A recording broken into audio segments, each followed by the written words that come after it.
This is like when I realized that somebody could be like evil toward me. Okay. Yeah, so that was this is two very small stories, small in length, not in gravitas. Yeah. That make me understand you so much more. You know, this isn't weird. You said it's all it was. You could call me writer, to be honest. Hey man, what's up with y'all, man? What's going on with y'all? Why like sleepy, nigga? I'm just cause that's really the point. It's like I understand what Red Bull and Monster are about. I'm just saying, yeah, like that doesn't wake me up. It's 5 o'clock p.m. It doesn't wake. I don't know. It's just like you drinking a big ass Monster to me, at it's 5 like p.m. It's the weekend, you know. Loud. Yours seems loud. Yeah, let me just turn it. Oh, okay. It could just be loud in general. Maybe. But yeah, no, it still stands. Why are you drinking a whole Monster at 5 p.m.? I don't drink them shits unless it's like the weekend. Like, you know what I mean? To me, it's like my cold one. This nigga put the alcohol down. Right. Now he drink Monsters on the weekend. Right. and you, sugar-free Red Bull. I know. Keep it on me. Keep it on, bro. I'll be tired. I'll be tired. Oh yeah, you don't get good sleep, right? No. Yeah, you probably be up. Which one came first, the Red Bull or the insomnia? It's not insomnia. It's called workers' affliction or something. It's like work. It's like this is really. It's a thing. You work nights and your sleep schedule gets knocked off. So it's not insomnia. I do get sleep. It's just not. I can't sleep in past like 9 p.m. Right. I slept until like 11 p.m. one day, and it was like the best day of my life. Like it was so nice. It was like you slept 11 a.m. I was like, what are you? Wait, what? Damn. Nah, dudes in our field, like they be saying the same shit because they'll have to work nights, and they're like, bro, like you just can't get like used to like life because you're up at dumb times, and then sometimes they'll switch them. They'll be on that for like 2 weeks, so you can't get. Oh, you just can't catch a sleep schedule. Like, yeah, you just can't, right. You can't catch. You just catch sleep where you can. Oh yeah, yeah. Without that consistency, because I can do like when I say those fucking days of staying up super late and partying and all that shit is behind me. It's like I can still give you one of those though, but I can't give them to you back to back, bro. I'm not trying to do that. No, but like honestly, like trying to do 2 nights of it, like getting 2 consecutive bad nights of sleep. Yeah, that's not the move. Like one I can do, but I feel like if you do 2 back to back, like you're gonna feel it that second day. Yeah. It's not the same. I realized that I still got that shit. Like I can do that shit like unlimited with the baby. Like you can do what unlimited? Like bro, I could really like do like the not unlimited, but I can really go the 2-3 days no sleep. Because there's been days where like on the weekend, because on the weekend is like when I like tag in, like I'm gonna be up, like I'm getting up no matter what. Because like during the week, I'm normally the first one to have to get up at like 3 a.m., 4 a.m. So I'm gone. All right, but this is also when like you get too tired and then you do wild shit on the road. Yeah. So like, no. So it's like you can't. Like, yeah, you can do it. I don't. But I'm not leaving the house doing what I have to do. Oh, okay. Like there's been like you're not going on errands after. Yeah, like there's been times in like hours. September when like I got up when I came home from work Friday and then I was just up with the baby through Saturday. Maybe got an hour or 2 of sleep and then I'm up all night like Saturday into Sunday and then go to sleep until like Sunday night. Yeah, I guess, yeah. And I was walking around, I was like, damn, like I forgot I used to do this shit. Like, yeah, it's also when you're just like taking care of a child, like a newborn. I feel like, right? Maybe instincts kick in. Like, I have to. It's not. But then it was like, bro, I forgot. I like built my dumb ass brain to do this. Yeah, well, that was good though. Like there was like, you guys are having more fun than me. Man, I didn't have. I be begging people to go on like benders. Yeah, but like nobody wants to. I want to feel like shit the next day. I just want to throw a band in and just be like, let's just drink way too much, eat some shitty food, like. And that's what's because that's the whole culture. It's like you go out, you drink a ton, and you end up as some fucking hole in the wall. What's funny is like you would never go there under any other circumstance. Yeah. Most places that people go in like it's a movie during the bar scene or after the bar scene. You go to a place you would never go unless you were super drunk at 2 a.m. Sounds like ODU on a neat. Yeah, on a night. Yeah. Yeah. Mad Little Greasy, just, a bunch of places is going to be like someone is going to because the line, because what's really crazy about it is the line, everybody on the same is going to take you, it's going to take you like 40 minutes to go get like a little fucking cheesesteak or whatever, and it's like cheeseburgers or a cheeseburger or a slice of pizza, but you sit in that fucking line, and everyone sits in that line, and there's going to be like some sort of altercation there. There's going to be like one chick with a super fat ass that everybody's like trying to like steal glances at. Right. There's just going to be a bunch. There's going to be like somebody weird that people are kind of like looking at and don't know how to feel about their presence being there. Like, could you imagine like a family that's been traveling, right? And it's like late at night and they stop in like Harrisonburg and stop at Cookout to get some food on the road, and they run into that shit that we used to be in. Can you like imagine I guess family just pulling up and this the chaos around you? You just have to know when you're pulling up to like a college town. Showing up to the Waffle House. Right. Oh, yeah. Yeah, see, I was never... You might have to fight a nigga too. I've never been... See, you never been to Waffle House? No, but I hear that's just Waffle House culture. Like, when you go to most Waffle Houses, like, it could be rough. We went. When we was on senior trip, the Waffle House we went to was... Remind me of, like, the vibe in there. Bro, the waitress looked like she just got done going 12 rounds with somebody. Remember? But the food was fucking hitting.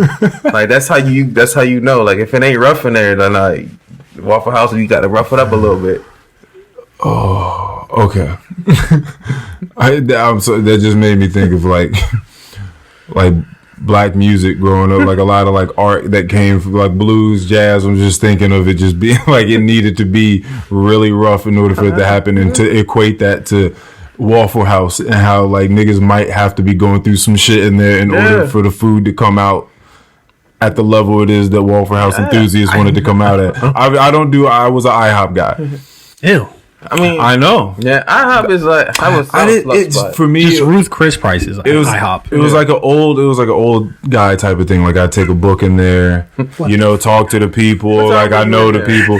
Huh? I would go in there. Like if I ever had to go grocery shopping. What time are you? If I ever had to go grocery shopping, I had the day off. Like I would do this in the morning, so I'd probably pop in there like 9 a.m. Yeah, you went in there at that. It's like right before the rush. Yeah, it's just me and you see a couple other families in there coming in. I'm just drinking coffee and reading a book. And I have a pet peeve. Yeah. So you talked about like old black music, and something that I hate is old black music. Old black music. Something I hate is like our parents, that generation, they hate our music. My man's birthday party, and he's playing like a 90s mix. Like it's like ODB, you know what I'm saying, Wu-Tang. It's a Tribe Called Quest. And then like is it just hip hop? It was just hip hop 90 mix. What motherfucker walks in, he's like, "What you know about this?" It's like, "You mean this music I was alive for?" You mean I was alive? Wu-Tang Clan. Came out in 96. I know about this. You played this for me. You made sure. But some people though were outside when the music came out, and it's different being outside. We were still inside. We were still inside. We weren't in the streets like moving around. Like them niggas was at parties, and it was Next time I'm hearing that, I'm turning on Future. Matter of fact, what did we? Yeah, like I'm about to say, like who? Like we have plenty of people. Uzi. Like Uzi is. No, we can't claim him. What do you mean? Us? Yeah. You don't think that it's the generation like right below us? You think it's us for Uzi? No, I think it's a mix of. We get that too. Like we're the most like. What are we millennials? Like millennials are like the most of his demographic. Yeah. Oh, okay. I thought we got the tail end of it. Eternal Take came out. Yeah. Like what was that? Like, this nigga know the names of the albums. Oh yeah. So I can't go there. That album was so fucking good. It's like the one album that I really fuck with. I don't know. The only reason, it was the same year that Baby's Jump came out. Same year, yeah. I don't know. Fantastic. I don't know much about either one of them. That pre-COVID, that was the last. It was right before COVID. Bastion of happiness that I had before COVID hit. I've been thinking about something. Okay. It is more of a newfound appreciation that I have for consistency of things. All right. And I hadn't got to read either one of these comics until today, or I made time to read both of those comics today. Yeah. All right. So we have Intrusive Thoughts, which is a completely different. This is a whole series. This is a different that series. You got. Okay. Yes. And then we have the Decay Volume 3. Issue 3. Issue 3. Yes. First of all, did you get a new letterer? I feel like I haven't seen that person's name. Was that person's name on the last one? Yeah, I did. So I got a new letter. So essentially, I was working with a new artist, and they had a letter that they worked with really well. So I was like, I'm not going to switch them up, you know. Oh, okay. And they did it. They did a fantastic job. Does it usually come like that? Like letterers and illustrators come together a lot of the time? Like is it a package deal or? It's not necessarily a package deal, but if you're in the industry long enough, you're an artist. You might have a letterer that you like prefer. That you know, yeah. So I was just thinking, I haven't read these yet. So this was a thought before I even looked at them. I was like, man, this nigga's still dropping comics. Like, like that was the thought I had. Like, damn, he's still dropping comics. And I wonder, because I don't remember exactly what I was thinking when I came out with episode 1 of this. Yeah. I don't know if I saw it at 142. Mm-hmm. But when you put out your first one, you had zero intentions of stopping. Like, you knew that you were just going to continue to put these out. Has there been a time when you're like, man, to be honest, like, man, fuck this shit? The day after I hit launch on the Kickstarter. Every single time? And I built up this expectation. Yeah. Oh, and I'm shit. Like, yeah, y'all don't really fuck with me like I thought y'all did. Every single time. That is how you sounded. Again, I think we've done this twice now at the first time. Like the very first time, that's definitely how you like sounded when you got off that first one. You were like, man, fuck y'all niggas. Like you came on this and was like, man, fuck y'all niggas. My shit out here is rocking. Y'all ain't fucking with me. Fuck y'all niggas. I didn't say the N-word specifically. You didn't. We'll see if I do today. But you was not fucking with the vibe at the time. So you just put it's a 4 month, so it takes 4 months. You put all this expectation on there.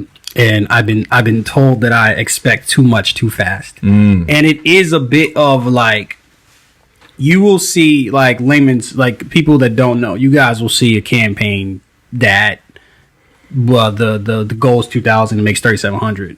And like, that's a good campaign. I'm looking at it like, is this sustainable? Can this carry through? Am I seeing growing? I'm looking at all these different metrics and this different stuff. So that's more so what it is. Mm-hmm. So, but I'm not going to stop for sure. So, you know, and this is also something that I'm very, very fortunate to be a part of.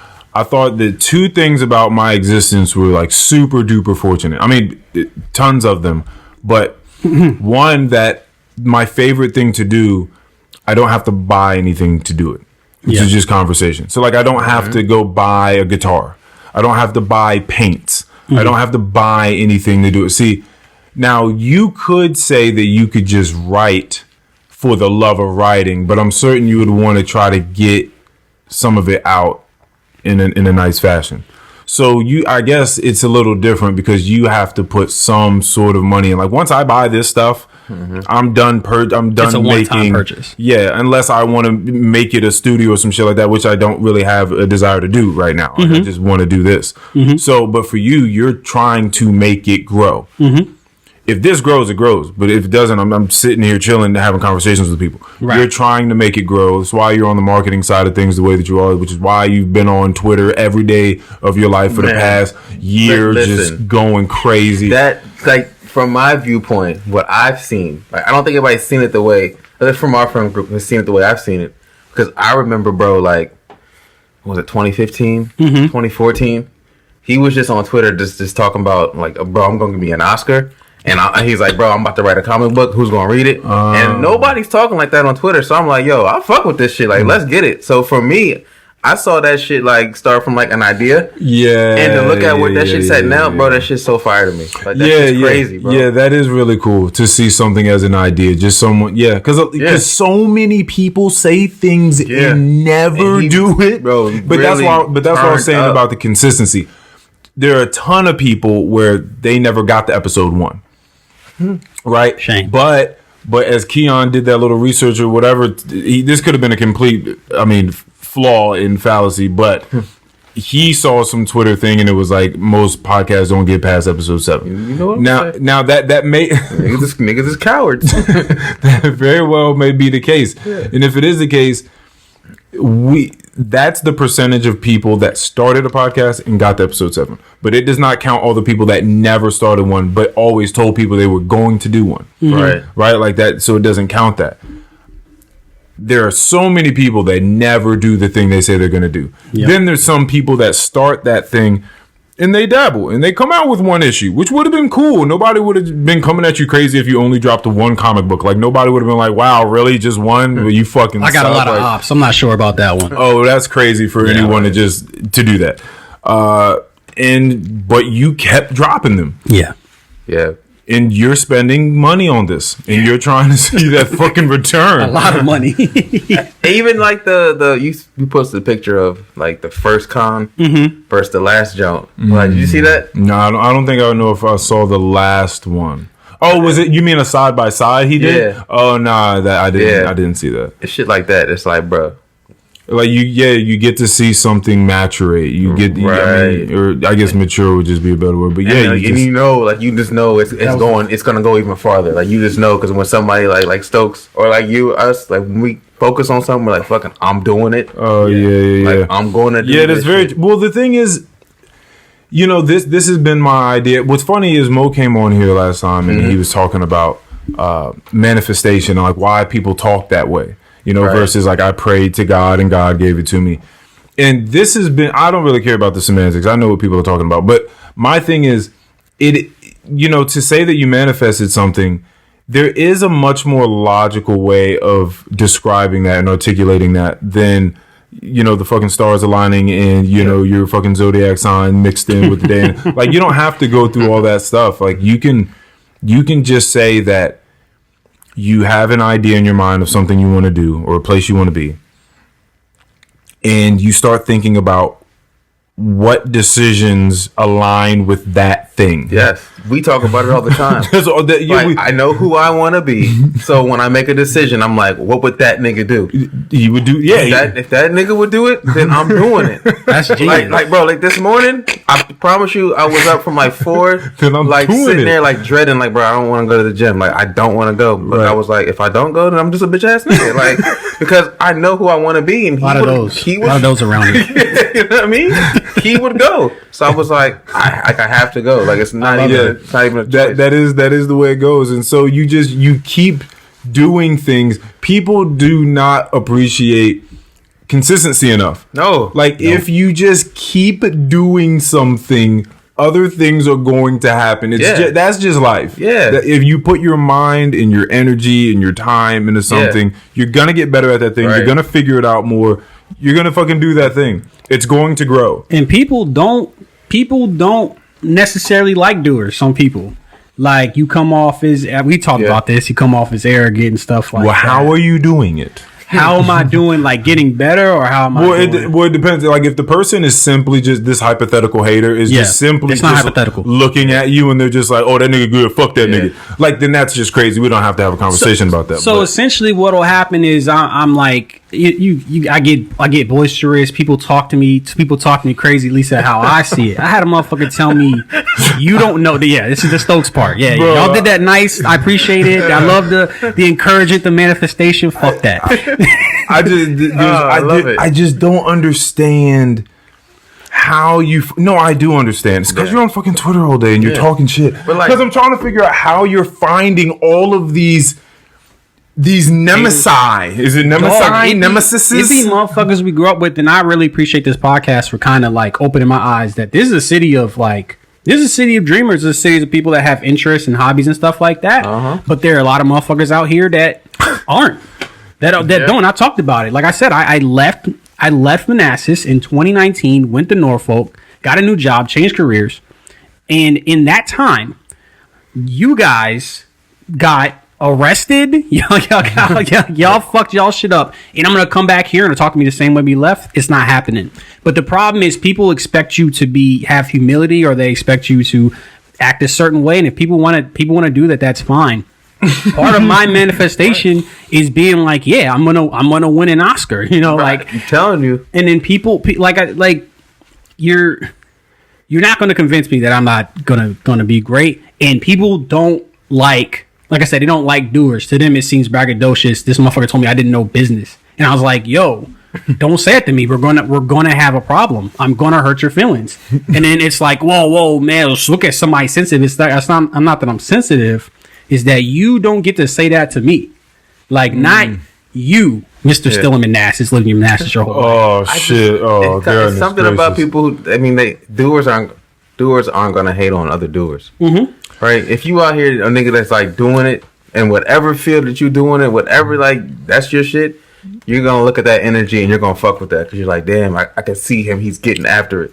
That's all it is. But somebody who's not, to them, they're like, they can't see what you see. They don't see forward. They don't have the vision. They don't see forward. Not even the vision, but a vision. Like they can't even see forward. And you know what I mean? Let me tell a specific story real quick. So I have a friend, not gonna name him, but bro, I'll just say that bro has like a platform that he's trying to get popping on. I said, yo, I said, look, bro, I got this. This is in May. I said, yo, I got this campaign going. After that, I can hook you up with a Twitter. I can get you followers. I can show you how to do it, but I can't do it right now because I got this campaign. He's like, oh, so I'm supposed to sit around and wait for you for a month? I said, you know what? Forget about it. That's the kind of stuff like where it's like, okay, I offered you the help. I didn't ask for anything. Just like off the strength, and I get shitted on, and that's what I be talking about. If that is actually what was said back to you, and with that fervor, because that the flavor matters exactly how that person. I do not embellish. That's how they. But was that a text message? It's in person. Someone looked you in your eyes and was just like, "So I'm supposed to wait around for you for?" Yeah. I just feel like it's just too much. I made this shit. Like I just made this decision like even possible. So you weren't even thinking of this before I even said this shit. So how you gonna try and rush that shit? Yeah, like, that wasn't even a possibility in your mind, and now you like rushing it. That's crazy to me. And it's like I said, I'll get to it. I said I have a campaign that is taking up all my energy and time, so I can't get to it. But I got you after that. Right. No, one of these. Like a nigga just offered up to wash your car. You're like, bet, and you're like, wash it now though. He's like, man, like, wait a minute, like I'm doing you a favor.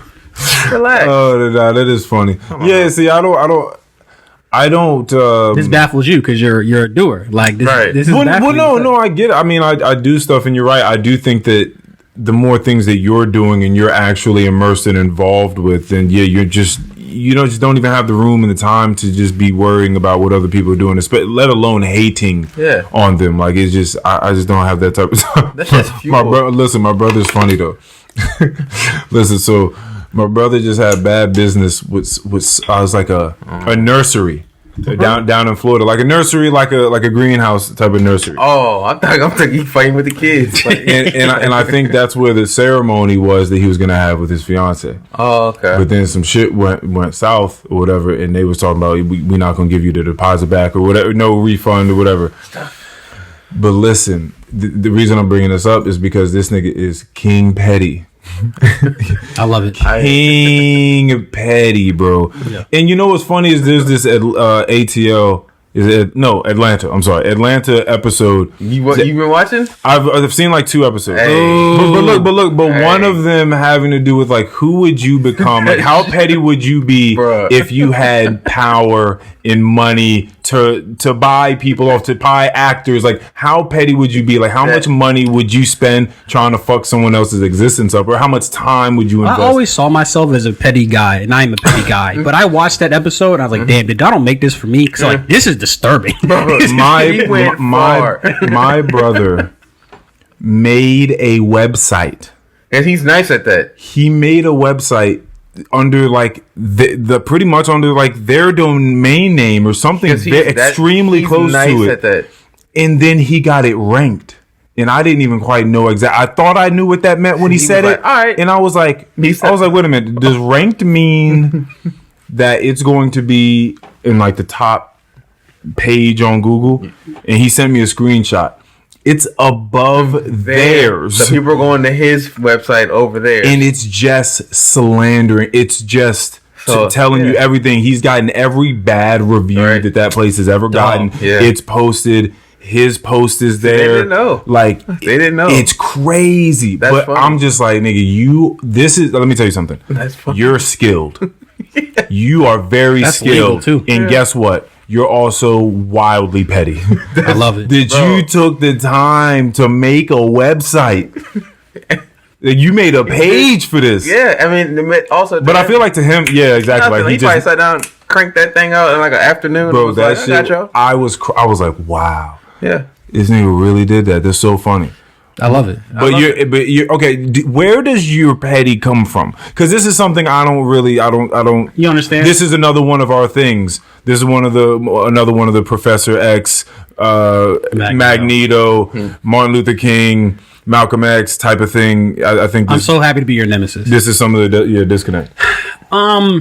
It was just. Where does my pettiness come from? Where is the pettiness coming from? Like when you reach out, and you give the energy back, right? When you give that petty energy, how do you feel? Do you continue to feel good? Do you like what you do? The thing is, you say The thing is, I mean, we all went to the same high school. You know, we were next door neighbors, so you understand the environment. And I was really a nice kid. You know how motherfuckers at Osborne was, yo. Oh, yeah. No, motherfuckers used to walk. I was just walking down school. Motherfuckers slap me in the back of my neck, like. I was on a football team, yo. Shout out to J-Rock, yo. I was on the bus just chilling. Motherfuckers slapped me in the back of my neck, like that was the environment that I grew up in. Crazy. Yeah, just like this. Just putting your hands on other kids like that is crazy.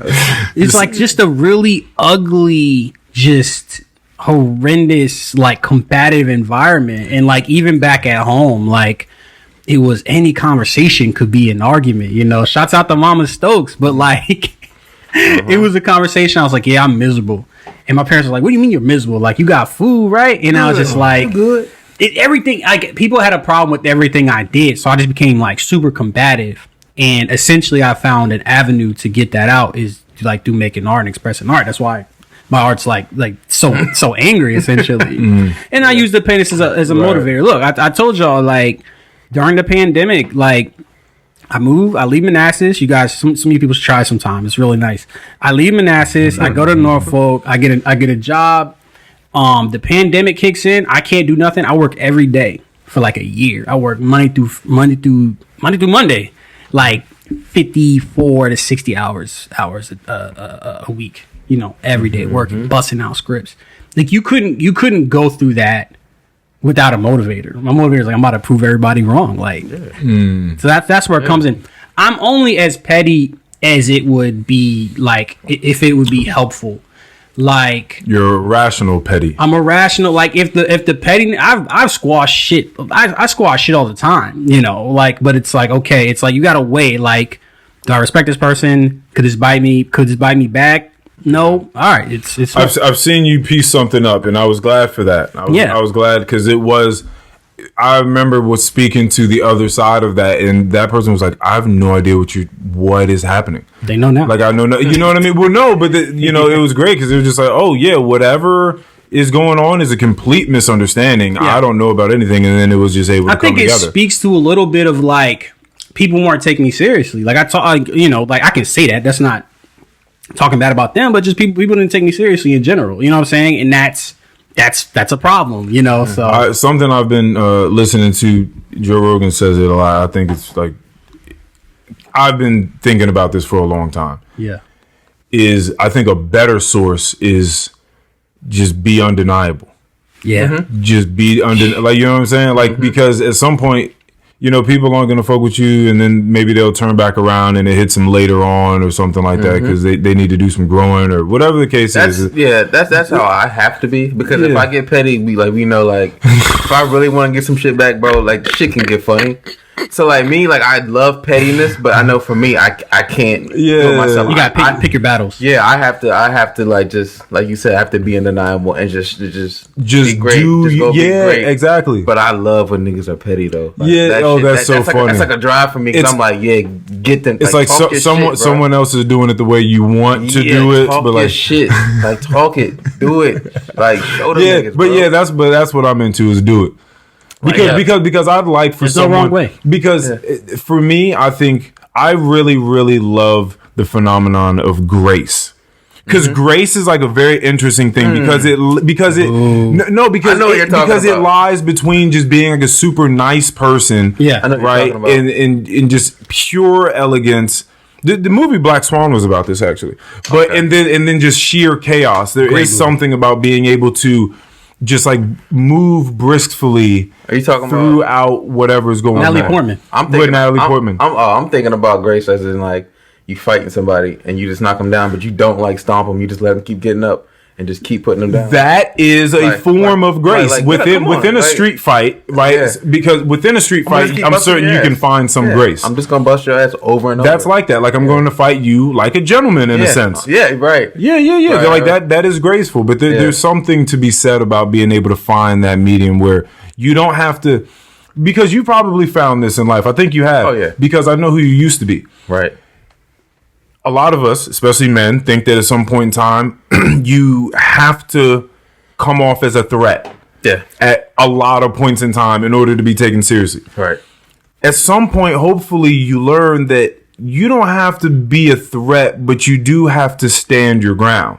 Yeah. Like you have to know how to carry yourself in a way where people don't just look at you like lunch. Yeah. But they're also like, oh, but he seems like a cool guy. It's small. It's exactly small things with body language. Exactly. Because like I'll be working with some like older guys and like they'll get like a little spicy and I'll just look them slam through the soul. Yeah. Like huh?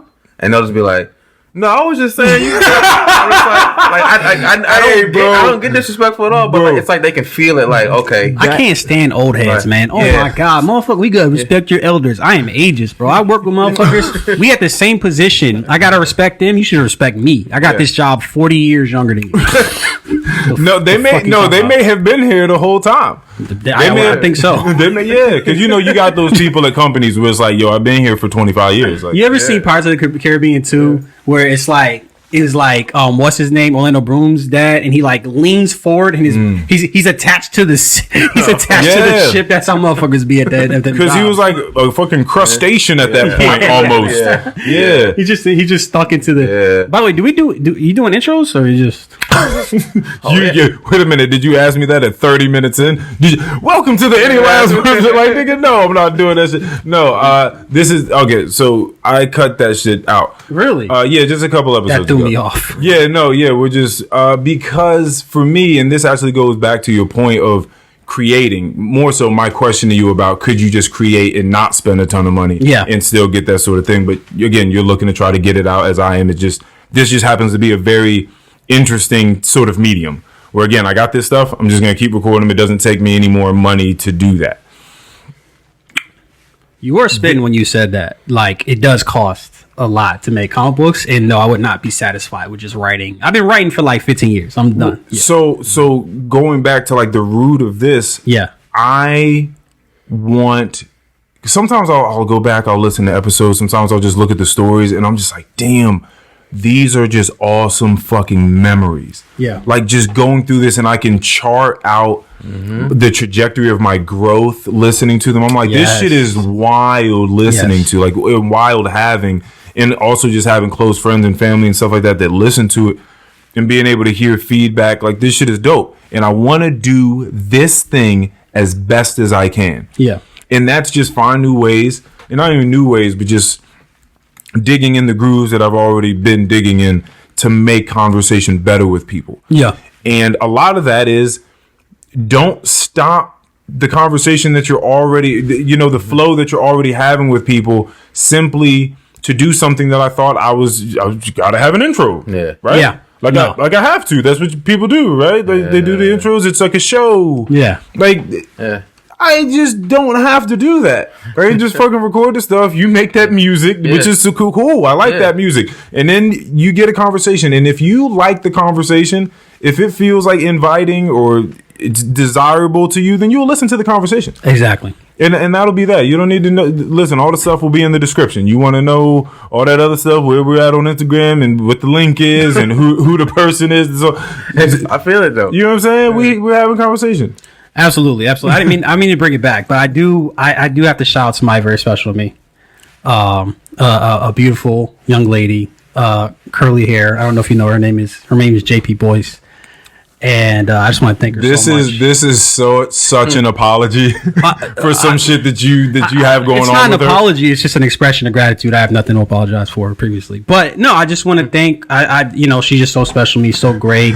She recently backed my campaign, which is coincidental, of course. So I just wanted to say shouts out to her. Some people think that she's like my soulmate. And if she keeps backing these campaigns, she might be. So shouts out to JP. She's gonna sense all of that sarcasm and then There's be no like, sarcasm. "Yo, fuck this dude." There's no sarcasm. All right. Well, speaking about the campaign, all right, which one should we go into first? I think we should do. Oh, Should we just go straight into Decay because it's Decay? yeah. Let's start there. We can kind of like you know where the conversation goes. Yeah. Okay. First of all, yes, everything you do is dark. Yes. Yeah. Everything you do is dark. So that's just a Good quick dark, overview bro. of both of those. Yeah. Yeah. That shit's I tough. knew I was gonna be into it because I saw the cover of Intrusive Thoughts, and you have this globe in this dude's head, and it's like, okay, that's going to be interesting. Yeah. So that one, psychological thriller type of vibes Yes. that I'm getting so far. But then also fantasy. Like it's a little bit. It's gonna touch on a lot of different genres. You know what I'm saying? But I would say I said a horror mystery, psychological mystery. When you start biting niggas' visceral And I components fucked out, with him too, like, because he was petty as shit. Like, where was, bro? I asked you in the DM, where was he? Like, where was that, bro? he was in the cut. Like, That's what motherfuckers keep saying. like, he was like, Where'd he come from? It's like you can't infer. but like, because he was probably just sitting back waiting on him, like, yeah, I got you now. Crack, crack, that's what's funny. up? So, yeah, I mean that's He's like, pretty, nah, talk that is how it goes. Talk that shit now. All right. Let's do Decay first because Okay. we kind of have like some track mind of like where this is going.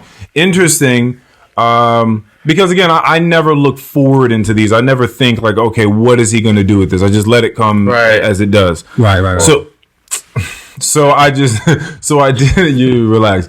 So I didn't know that we were ever going to get sort of like a perspective change. You know what I mean? Where now you're looking through the quote unquote villain's eyes of what's going on, just to realize that he's just a regular ass nigga that really isn't even like he's been through some shit, but he's not. He's trying to chill. Yeah. Like he's really trying to chill, and the fact that he looks like Fat Trail makes you feel like he's just ready for that action at all points. And the fact that he's got tattoos of like burning skulls on his hands and shit like that, and he wears chains and all that. Yeah. But he's just a regular ass dude, and you realize that he has some fear in him. Yeah. Yeah, just seeing it on the other side, seeing things that we've seen from the past books, Right. like slowly start to melt into what's going on. So, you have flashbacks kind of explaining things that you saw before. And you're like, oh, Yeah. okay. Oh, shit. New perspective The on overlap. Yeah. Right. You're like, oh shit, they wasn't even like. Yeah, like him, like the whole altercation between him and the other guy that I said looked like the baby in the party. Like, you know what I mean? Like that dude. Yeah. Super chill. It was like, but that was what was interesting about that too, is like two hood dudes on a couch having a conversation about each other that clearly come from like rivalry groups, we'll call them. They had smoke. You know? They had some past, Smoke exactly. like that. And now they're just sitting there having a conversation. Right. And it seems like, again, sort of like this game we're talking about with men, especially men that like feel like they go hard. So it's like, I'm gonna play around with you. Just to kind of, I liken it to when like UFC announcers saying that they're feeling you out. Yeah. Like the first hour, like you're just sort of like throwing jabs just to see what you do. If I like, What's your plan? twist my hip or whatever. your plan? Yeah, like how do you move? Chess. Yeah. And they're sitting there and they're kind of like having a good time, but they're also talking shit at the same time during that the conversation. Dude, he looking good. I don't know what to think of last one. Oh, I don't know either. But yeah, so like they're sitting on the couch, like sort of talking shit, but they're also like reconciling at the same time. Yeah. But then at just the grab of, first of all, this is funny. Yeah. Because one of the two reached in his pocket. Yeah. And I just thought that was funny because who carries a gun in their pocket? You know what I'm saying? So I'm thinking for someone to pull a gun out and shoot you after you put your hand in your pocket, they are very frightened. Yeah. Very frightened and probably very extremely traumatized as well. Yeah. Because no one carries a gun in their pocket. Might. No, it might. In your pocket, in your pants pocket. Hey, you'd be surprised. Some of them keep a little dog right there on them. Like, yeah, they be having them on them. Like, and in that situation, he's probably thinking like, yeah, because I'm not going here, but he not gonna think I got one here, but I got one here, so I got him. And that's probably what he was thinking. Yeah. I concur. Anywho, so just looking at all these little different elements was interesting. Again, just getting a new perspective on past events, I thought was interesting, especially because the fact that it was simply their book, like it was their issue. Yes, you got nothing from anyone else. Yes, exactly, and it was for me a chance to like double. I think now the story, you kind of understand what the story is, and to me, it's like it's kind of like when a character is being haunted by Michael Myers. It's like this undead thing is after him. That'd be very terrifying. That'd be very, very scary. So that's what it's about, and it's kind of like really nail it. This is a tragedy, like in every sense of the word for everybody. Like everybody is down bad in this. Like, would you ever put a love story inside? Absolutely. Oh, absolutely. Inside Decay or inside of a comic book? Inside the comic book. Just not Decay. Yeah, I would but do a love story. Yeah, okay. I would do absolutely. I'm racking my brain right now. I'm thinking like, would it still have the same flavoring coming from you? And like that would be interesting to see like what a love story from you looks like. I'll send you some scripts. Bro. Oh, did you read that script I sent you? Nope. You sent me? Was it through email? It was through text. Recently? Not recently. It was like a year ago. I didn't want to press the issue. Then the answer is yes. If it was that long ago, but I couldn't tell you, and it's going to sound like a lie now because I couldn't tell you what it was. But if you sent it to me back then, I definitely clicked on it and read it. November. It was called Anything Else About the Homeless Guy. Okay, well, that's another. You know what? I read one of JP's things. I think I'm maybe fucking with that because JP writes as well. Isn't she great? And do you read any of her stuff? Do you try to give her like unsolicited advice on her stuff? Damn, you're one of those. Okay, you're kind of ruining the bit right now. You're one of those. No, I'm not. I support JP in everything she does. That's. No, I know you support. Do you support by giving unsolicited advice? No. Oh, okay. She might have a different answer. Right. She'll be on. We're gonna get her on before January. She's amazing. Or you gonna have her on in January. Whenever we get you guys here. Yeah, that's fine. I would do I think love stories are great. It's a great motivator, like romance and stuff like that. But it would have to be a twist. It's not just gonna be two people like falling in love. That's what I'm saying. Like I would imagine that there's still gonna be some like I don't know lingering of dread. Oh yeah, absolutely. Yeah, absolutely. Everything I've written the last 4 years has been like trauma has been a driving force. It's been a motivator. It's been an element. I mean, trauma is a motivator for a lot. Like if you think about a character with trauma motivation, trauma is probably it's either like trying to cause somebody else pain or trying to avoid pain. If you coming all the way back, this is what I was saying about old black music. Did you say you didn't like? Like that's all that. I didn't say I didn't like. That's all that's ever been. And that's why the fucking food at Waffle House it treats y'all the way it does. You can taste because there's a bunch of trauma. You can taste the trauma. You can taste the pain. You can taste the pain. Tastes like slavery. Yeah. But yeah, I mean, that's just sort of the way it goes. I understand that. No, 100%. No, but I think what you do, here's what you do when you construct a story. A lot of times, you take a human story and you throw that into a genre. So, Decay is an Israeli story about like a brother and sister who got into like a supernatural thriller. Intrusive Thoughts is about just a kid trying to like deal with his loneliness, and you're throwing a monster or whatever in there. That's what you do. So it's a very good foundation. You want to add the human element and then build around that. Have you ever thought about going into one forgetting those rules? It's not a rule though. Like it's just my thought process. No, that's what I'm saying. Have you ever thought about going into one and thinking, I don't know what this is? Like I don't have a genre. I'm just going to write a story. No, because I'm a bit of a traditionalist when it comes to structure. Okay. Yeah, okay. There's different kinds of people. You're talking about a comic book. You're talking about something that needs structure. You gotta pace things out. You gotta think about these things in advance. So not really. If I were to write like poetry or some shit, that might be something that's a looser, maybe even a novel. But when you're talking about something that, what I learned is when you're making something, like you're making a narrative. There's in the comic community, I don't know if you've seen these arguments I have with people. In the comic community, there are a subset of people that think that the fact that you have to market or distribute or sell your comics or your art is an inherent bad that is a like that's weird. Is a result of capitalism. Like basically they hate capitalism. Why are you selling comic books? Like you being thirsty. Or is it simply just capitalism? Like, why are you think all this should have to do is focus on how to make the best comic. Okay. But the reality is that understand. No, well, yes, there's that. It depends on what it is you're trying to do. No, that's not even true. When you understand marketing, when you understand demographics, when you understand, like understanding marketing, if I'm making a book and I have a pitch, thinking of the pitch will help me write the book. Every pitch needs to have a time, like a ticking clock, essentially. So XYZ, like what's the inciting incident? You need to allude to the inciting incident. You need to have a clock. This person needs to do this before. And so understanding that this person needs to do this before, and then adding the clock, when you can add that into your story, and you have a story with more agency. You have a story with more urgency. So it doesn't make sense from a practicality standpoint, as far as that's just something you have to do, but also doesn't even make sense from like just a writing perspective.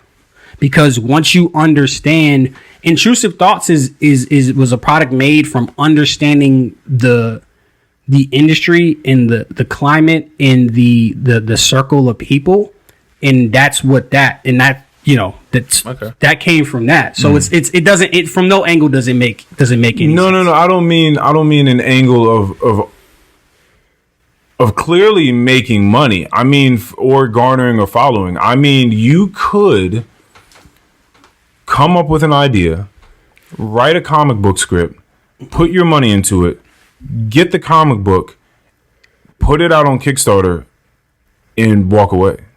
That shit was not fun if you're not thinking about you guys. Right. So that's the thing. So when I say it depends on what it is you're trying to do, I don't mean like as far as the telling of the story or any of that sort of stuff. I mean, you could float that and just be happy with the fact that something that you put from your mind onto a sheet of paper got out to people. And if people tell their friends about it and tell their friends about it, and then it goes out, What I'm saying is I also understand wanting to get that money back, especially if you're in a tight spot. So then, of course, you're going to try to market. For me, it's just like making the next thing. So when those people that say that it's a clearly like a tell that it's a bad thing. It's a morally bad thing. Are those people that have comics but also have money?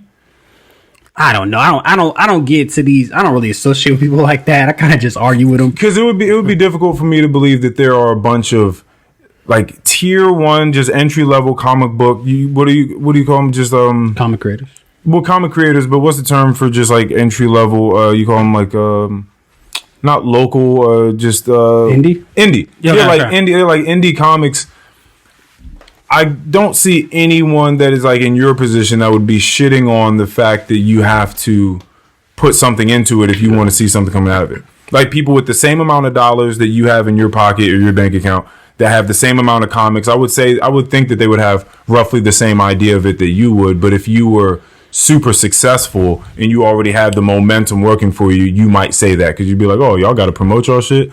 It's like, yeah, nigga, you already got your shit popping, or you already have money. It's not even that. It's people think that marketing is hard. Like marketing and distribution is hard, and it's another thing. So essentially, what you have to do is focus on making the product and selling the product. It's hard. It's hard to make a good product in its own, and it's hard to sell said product and get it out there. People are saying that's the fun stuff is making the product. And then they're saying the marketing isn't fun. It's like you said, it's an inherent bad. It's an unfortunate byproduct of capitalism. And I think that's again stupid because it's all part of the same process. And you see it's my boy Pat Shan. He had what he put me onto is like, look, you make your title your pitch. There's a comic book called Chainsaw Grandma. There's a comic book called he has a comic book called Gangsta Ass Barista that sells it. The marketing was in his mind when he started formulating the shit, so it's going to make it easier for him to sell, and that will make him easier for him to make more comic books. It's all part of the same process. It's all part of the same stream. It's just motherfuckers aren't good at it, and it's hard. That's what I was going to say. So they don't. It's not nice. They're just not good at it. You just got to make it fun. And they may be scared to try it. Right, scared to fail. Yeah, the motherfucker said, "Oh, you're part of you like hustle culture," because I'm like, hey, like I'm willing to make. Yo, what? I don't know all these terms these days. What's hustle culture? Essentially, like, hey, like fuck like self care fuck taking care of yourself, fuck self-maintenance. Just keep working. Just one of those grind hard all day type of dudes. Get to the bag. Yeah. Because I put an emphasis on marketing and talk about marketing, they assume that about me. But like, no, I'm doing what I have to do to ensure that I can make more comic books. That's all it is. It just comes with it. It just comes with it. Yeah. That's very true. Yeah, that's why I said it's just different than this. Yes. Because in order for you to continue to create, you have to get money back. Literally. Like you have to get money back. Literally. Yeah. To print these joints out, to make these joints, Yeah, and then you're giving away fucking CDs and necklaces and you know what I mean? Alternative covers. I'm sure but the cons is not free. No. That shit's not. Yeah, you got to buy like a booth, right? You got to pay for a booth. You can get a vendor booth. You can get an artist alley booth. There's options. Packages. It all costs money. So to me, it's like, you just have to get a return. And I'm also curious. I'm like, don't y'all want to?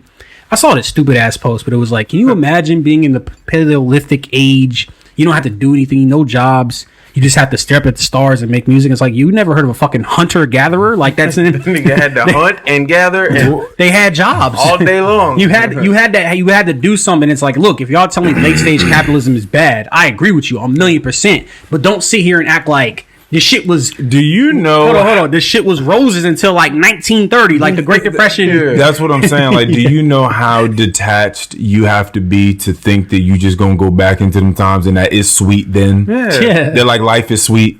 It's never... And you just out in the world. You just eating berries. Falkland in the woods and shit. Fighting tigers. Fighting every animal out there. Man, get the fuck out of here. Getting bit up by every bug. Again, I just talked about on the last episode, the movie Jungle. With fucking Daniel Radcliffe, that's on Amazon. Okay. Bro, that shit was a good movie. And it's a true story, too. So keep that in mind through the whole fucking movie. But this dude just gets lost out in the jungle, and it's... The way I'm looking at it is just a person being brought down to their knees from just the sheer strength of the earth. Yep. Gets tossed in like a fucking... like a huge-ass stream.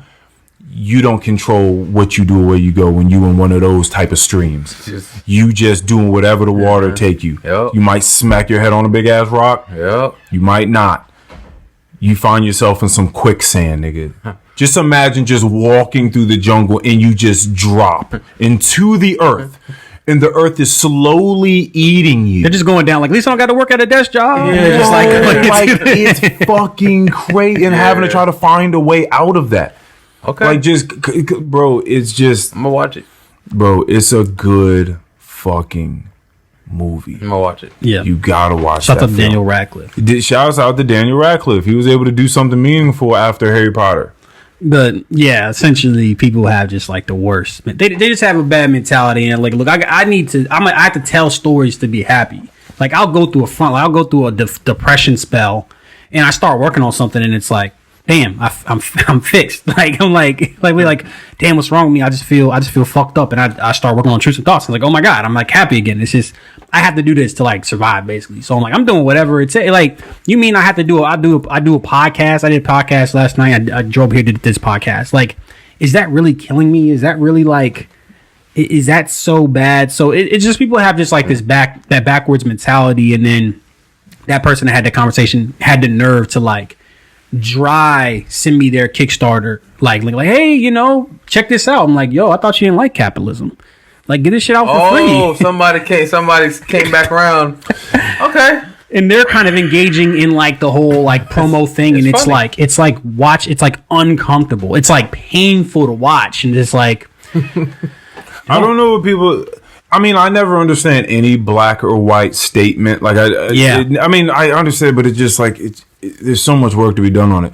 So, are these people saying they just don't like capitalism? Period. Yes. Well, the conversation, but they got an iPhone. They got things. Inevitably go to capitalism bad. So we'll have a conversation. They blame it. Tweeting it. They blame it. They're tweeting it on their iPhone. Whatever. It's like this umbrella. But I'm like, look, I can't fix late stage capitalism. I can make comic book. I'm a comic book creator. I tell people all the time. Bro. I am not like I am not a political activist. I'm not a politician, bro. I just make comic books. I make them, and hopefully I make them good. You know, hopefully they come out good. Like, I'm just trying to put my shit out, bro. Yeah, like relax. Yeah, I would just focus on that. Yeah. I would assume, like, because if I could do that, I mean, I could imagine how fun that would be for me. to make like, comics. Yeah, for sure. No, I'm fine. But it would be like, if I was really interested in it, it would be super, super duper fucking interesting. And I just think that that's just what people should do in general. It's just focus on the craft. Just like make it better every single time. They don't think marketing is a part of the craft, but they're wrong. Like that's the problem. They don't think that's a craft skill.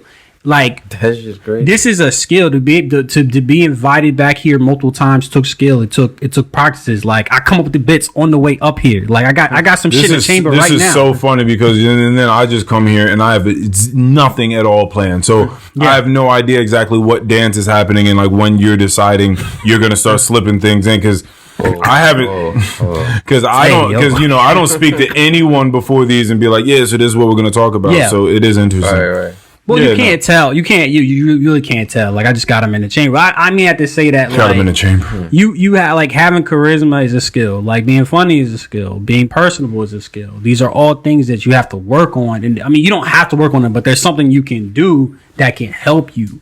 They think craft skills are only writing and drawing, but that's not the case. That's all they're good at. Yeah. They might just not be nice. They're not nice enough to do. Well, then say that. Hire publicists. Exactly. No, it's just they just haven't been brought to the idea that everything is a craft. Right. Yeah. That just like literally. Yeah. I watched this man Twitter go crazy over like the past year. Like that's a skill. Like you can just all you have to do is just talk to. All you really have to do is if you don't have that perspective, I think a way to get it is just talk to as many people as you can about what it is they love to do.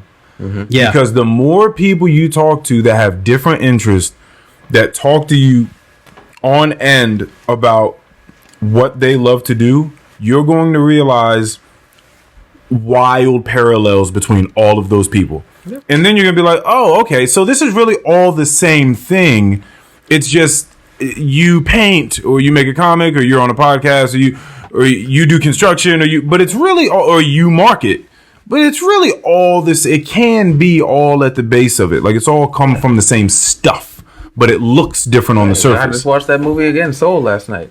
Oh, you did? See, I haven't had it a second time. I should definitely watch that a second time. Man, that shit's so good. I watched that Kanye West documentary. It was like The Last Dance all over, man. I was like, oh, yeah. Well, I can't say he just like me anymore because he fucking. Look, now he ready to be done with him. Look how it ain't right how they went left. Well, the thing is like went left on Kanye. When you like, I understand that he's not. I think people need to understand that he's not in the best mental state, and I've always understood that. For anyone that doesn't know that, they're not in the best mental state either. Oh, he's in the sunken place because he's dating the community. He made an album. He named the album like I'm bipolar. It's awesome, but like he's taken a step and to a point. I wouldn't have called him dangerous until like the last year, and it's like, yo, you can't be saying shit that he's saying. Like it's irresponsible. I saw somebody that we went to high school with talking about like, oh, it's censorship. It's like, listen. These platforms, he's not arrested, but these platforms have not quality. It's like they have terms of TOS. Mm-hmm. If you violate the TOS, then you're gonna get kick the fuck off. That's not censorship. Platform. He's not getting. He's still in my house, so you can't just do whatever you want in my house. Yeah, my house is not outside. Like we're not gonna have that in here. We're not gonna have that here. That's all it is. Ain't it be funny how like those white boys that were real down, we went to school with, boy. Now they got the fucking Bass Pro Shop hat on with the fucking. Oh, that's funny. That's funny because that's Keon. No, I'm talking. You didn't get like real conservative after. Okay, shout out to Keon. He's got the Bass Pro Shop hat on. No, I'm saying like they get real like conservative like out of high school. Yeah, like, man, I just don't give a shit anymore. The motherfuckers graduated and said yeehaw. Like, yeah, because it's like people are gonna listen to Kanye or they're not gonna listen to him. People again, it's just like if you have things on your mind and you're accomplishing things, the chances are that you're doing that and you're not too swept up in what Kanye's doing. But it's like a lot of mentally ill people. That's just like they said the kung flu with coronavirus, and a lot of Asian Americans and Asians got assaulted or killed because of like hysteria. Like these words are dangerous when you're targeting specific minority groups. It's just dangerous. And who's more influential in the world than like Kanye West? Like there's not a lot of people. It's a short list. I look at the platforms a little sideways now. Cause I'm like now everybody knows what it is when he gets like that. Oh right, they know what time it is with Kanye. He's off his shit. He's trying to probably patch up his album. So right.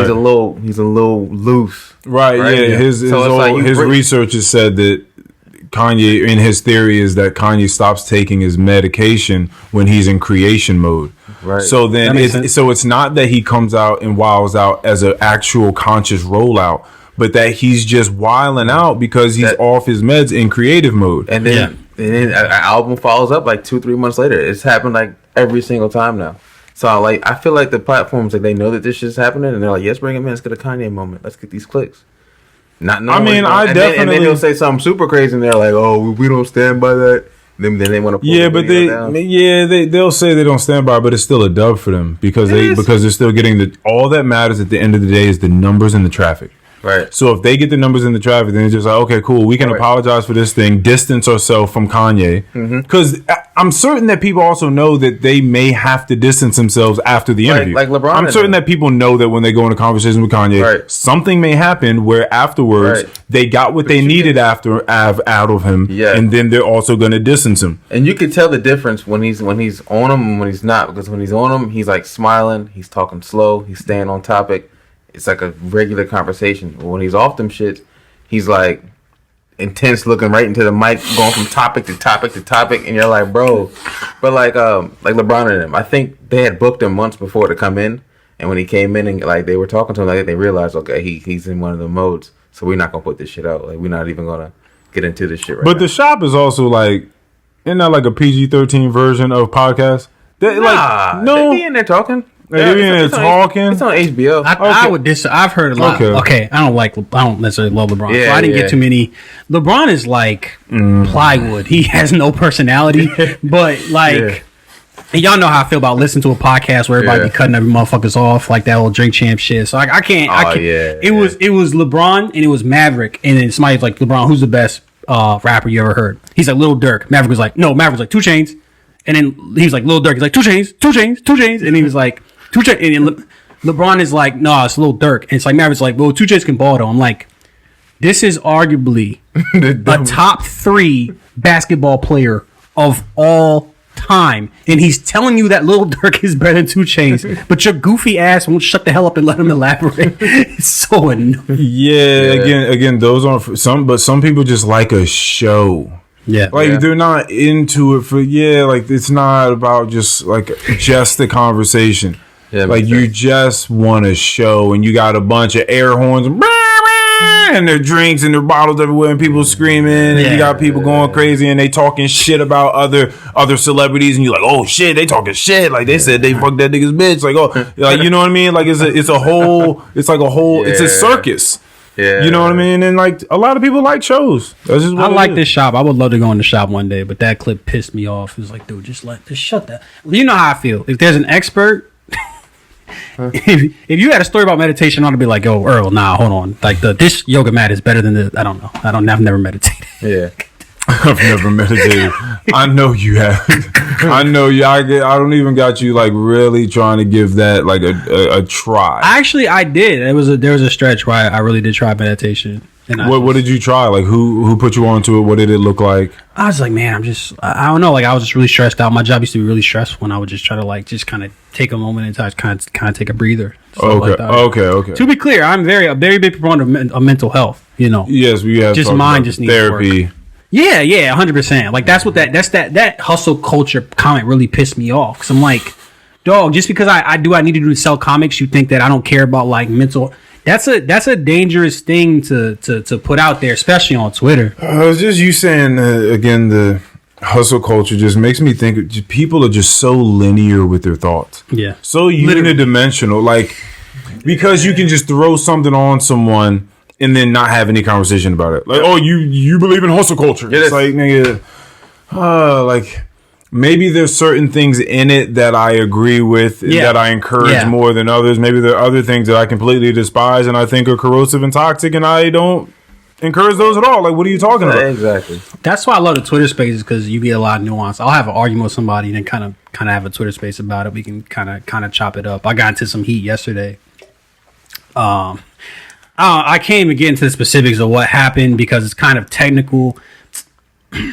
But essentially, I don't want to make more work for you, Mikey, but we'll see if this works or not. So essentially, we're talking about page turns. You like the nerdy shit, you said. I do.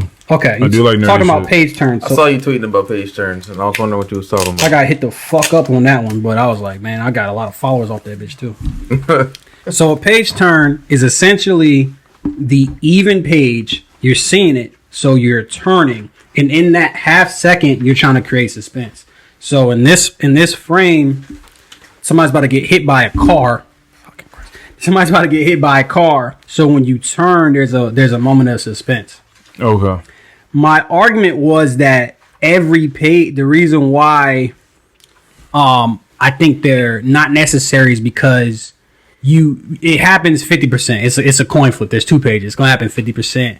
And because I'm so much more concerned with the pacing, I'm worried about the scene pacing before it turns to a physical comic book. That's the back end of my concern. And I'm trying to make sure it reads good. Most people that read my comic books read digital. You know what I'm saying? Yeah. So it was a big argument on there.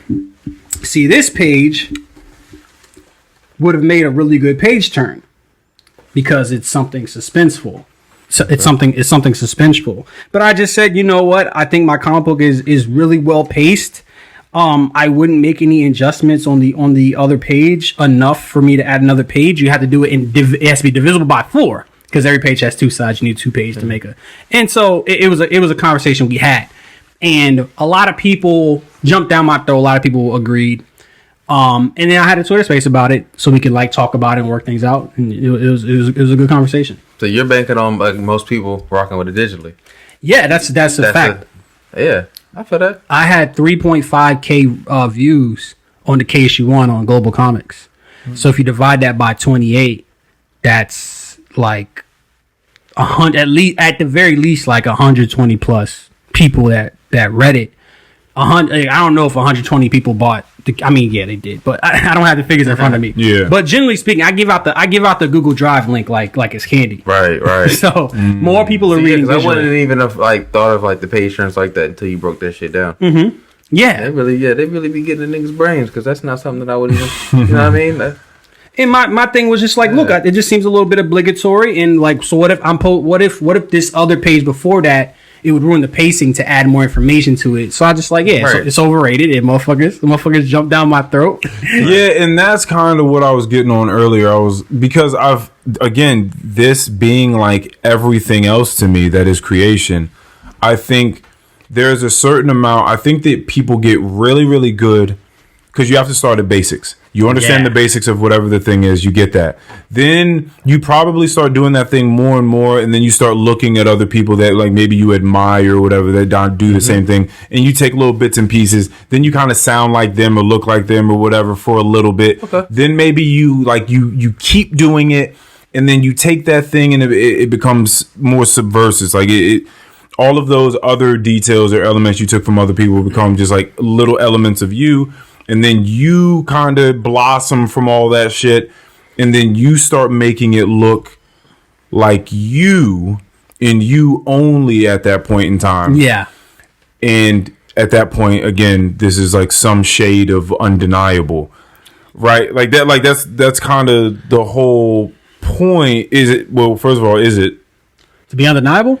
Well, I mean, yeah. I mean, do you believe in those steps? One, they like roughly a lot of artists go through that first, and then if you're good, you will carve out your own style. You sort of like transcend. Quentin Tarantino, his movies are just Frankensteins of older movies, recent movies or whatever. It's just a pastiche of. So yeah, I agree. And we talked about it. He's probably like people consider him like a top 5 filmmaker, certainly writer director combo of all time. And you look at like Martin Scorsese, like he does it, Spielberg does it. They make retro movies or what have you. So no, 1,000,000%, you're absolutely right on that about that one. You I mean, it's the same way with like I love sports. Everything, yeah, especially sports. That's the thing. It's like everybody does it. Like everybody gets you have to imitate in order to be great. You have to imitate. You can't just come in and just beat yourself without looking at nothing. You can't. Nothing's made in a vacuum. We talked about that at some point, right? We were talking about, I'm certain of it. Oh, we were texting. We were like, imagine like somebody who was like a number one prospect at whatever sport, but they had never watched like any like body. Like, what would that even look like? Yeah. Like, you never watched anyone. Like, you never studied anyone in the game. That wouldn't make any sense. Yeah, no, it doesn't. Kobe was like an MJ clone. He tried so. Yeah, it was MJ. That's all he was. You said that's all he was. Yeah, he was just MJ clone. You could call him a meat writer. To be honest, you need to read. I sort of read. I mean, read the 3 Ring Circus by God, I'm forgetting his name. What? 3 Ring Circus. You just throw that in there real quick. Yeah, I know. You just called him a meat writer? I want to say dick writer, but I feel like that'd be disrespectful. I feel you feel like it's disrespectful. I didn't even have the Red Bull. Like, yeah, I'm just saying. Read the 3 Ring Circus. Like, this motherfucker model his entire personality. Yeah, the way he talked, the way he walked, like everything. Yeah. But at the same time, I guess he was a little dude out there. Where was he? Italy. Yeah, that's all he had was to watch MJ tape. That's all he had to do. That's such a great book, and I'd recommend you. I'm gonna recommend you a book for a change. I got a book for you too. 3 Ring Circus, and it was just talking about like Kobe. He was a professional athlete's son, and he lived in Italy. Yep. So it was hard for him to relate to. It was hard for him to relate like to his black teammates and stuff. They said for AI it was like effortless. Like AI was the culture, and like Kobe. Oh yeah, was the opposite. Like he didn't even have friends in the NBA. Yeah, like and it kind of circled back to where like now Kobe is more influential. It's kind of crazy how it kind of doubled back. And that didn't happen to Kobe, I think, until they went to like the Olympics when he got around other guys. Yeah, and he could start playing with the other NBA players, and he had to like be a teammate with the other best players over a certain amount of time. And so before that, they didn't fuck. And all of this is all this greatness is kind of the point. Like, don't you feel like you can transcend? Like, you get past all this point, all these points, and then you kind of just a lot of those rules and guidelines sort of fade away, and I feel like once you like really start to master something, it feels like complete fun because you're just like, oh, I'm about to have fun in here. Oh yeah! Like this thing is mine. Like it could be Kobe on the court, it could be you in a comic book, it could be me on the podcast. But whatever it is, you get to a point, and if put us by the way in that same sense as Kobe is crazy. Yeah. I didn't mean it like that. I most certainly. Oh my God! I definitely did. I just heard that back. That's not how I meant to put our names in the same sentence as Kobe Bryant just now. Why not? I didn't because that nigga was because he scored 81 points. Oh, one time he scored 81 points. You know what I'm saying? But is he a top 5 NBA player? I'm not convinced. But the whole I don't know. Hope PJ doesn't listen. But yeah, so I definitely didn't mean that. But on our nigga type of level, what I'm saying is that you can just feel free inside of whatever your craft is. Where the point where you've gone through the basics, you know the fundamentals, you know who to imitate, but then that kind of fades away, and now it's just a part of you. I don't think the whole process is ever fun. Like, I don't think, and this kind of goes back to the whole marketing thing. It's like people only want to have fun, and this is my boy Richard. He had a great point. He was like, motherfuckers want to get paid, but they don't want to be professionals. Okay. And when in comics, it's like, look, is this entire process of making this fun? Fuck no. I hate loading up. I hate dragging a dolly that's too small, comic books going to a con and stuff like that. I'm more so meant like the creation. You mean in the purest sense because yes, like when it comes to you writing it, coming up with the ideas, like you're right, thinking about the ideas you're going to send to Oliver so he can illustrate them, like all that must be fun. It's got to be fun. Or are you just like what other emotion arises? It's stress. It's like excitement. It's pettiness. It's like insecure. I mean, it's all. It's a roller coaster. You know what I'm saying? Okay. Maybe fun is the wrong word that I'm using. Fun is. Okay. I definitely think it becomes more fun, and certainly, but like it certain parts do engaging. It's easier for me to write. I could write a script in like three days. I can write a 12-page script in 3 days at this point. If I've outlined it already. So I see what you're saying. You might not compare yourself to Kobe, but I think I will. I like. Yeah. I'm gonna let you rock with that for sure, 1,000%. Yeah, that's totally fine. Maybe MJ because he's top. He's number one. You can do whatever you want to do. Let's go. Microphone is yours. I'm not going to say a fucking word about none of that. Yeah, that might have been my spicy comment to Kobe comment. But no, it overall it is fun. Like what the fun part for me is like slight pivot is just like getting people's opinion, like talking to people about it, talking to other creators, getting other people's opinion, and seeing the growth. You know what I'm saying? Like seeing the progression as well. Something I do on a daily basis. I tweet out like. I'll get better at making comics today because I want to instill confidence in people because so much of the indie creator, especially comic books, it's a lot of like I hate the word negativity because like sometimes shit ain't always positive. You know what I'm saying? Yeah. What I don't like is self-defeatism, and I don't like it over and over and over and over again. That's my problem. You can say like, "Damn, this sucks." Like, for instance, my boy Pat Shane made $100,000 on Kickstarter. I can look at that. It's a good day. It's a fucking amazing day. I can look at that. It was one of them horny books, you know, it had the boobies in it. Oh, word? He writing the horny books. He writing the horny books. Wait, like a novelist? Like a comic book. Oh, it was a comic book. He has a good way of like telling a real story, but also adding an NSFW element where the motherfuckers that's down bad, they like to read it. So he made a good story. But I could look at that $100,000 and be like... And these 3,000 plus like $4,000, you know, backers, and I could be like, damn, I'm fucked up. I'll never get there. Or I can look at it and be like, yo, I'm gonna get there. There's bread out here, and this is one of my very good friends. I'm seeing this motherfucker this like next weekend. You know what I'm saying? Yeah, that's fine.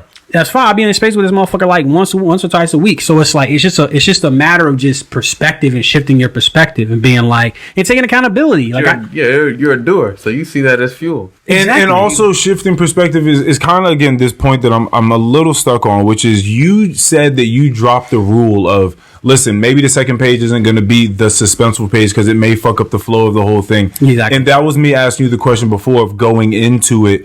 Pacing yourself thinking it's going to be this type of story or just like sort of writing it out and realizing it as it goes. Now you say that that's not something that's practical. And what I'm asking you is that guy probably thought that you dropping that rule and not making suspense on every second page isn't practical. I want to know what other guidelines or rules you just fucking got rid of and was like, nah, I'm gonna do it this way instead. I don't really have guidelines, bro. I really don't. I kind of, when it comes to dialogue, I let the characters kind of just. I mean, it sounds corny, but I let the characters talk. Like I said, like we talked about the Dark Knight interrogation scene, which I think this is on 83. This is one of the best scenes ever written. You got Jordan. I said Joker. You got Joker. You got Commissioner Gordon. You got Batman. Nolan knows what needs to happen thematically. He needs to know what happened for the plot. He needs to know what happened for these characters. He needs to know what happens for his tone. I feel as if that dialogue leaped off the page because we know how Batman and Joker relate to each other. We know it's a good cop, bad cop. Commissioner Gordon is the good cop. Batman is the bad cop. We know Batman's not going to kill Joker. Joker's going to use that leverage. I feel as if that scene wrote itself again. And it's kind of the same way you when you add a lot of character, these two characters relate to each other. They're going to relate to each other in a very specific way. And it's part of that. And then as far as rules, it's not so much. I don't follow rules, but I do like tech. I look at it like techniques. Like, all right, make them laugh here. Like, okay, like I'm gonna use this from that thing and have this character dynamic. I'm gonna go reach in the vault because I have a third series coming out next year that I'm really excited about.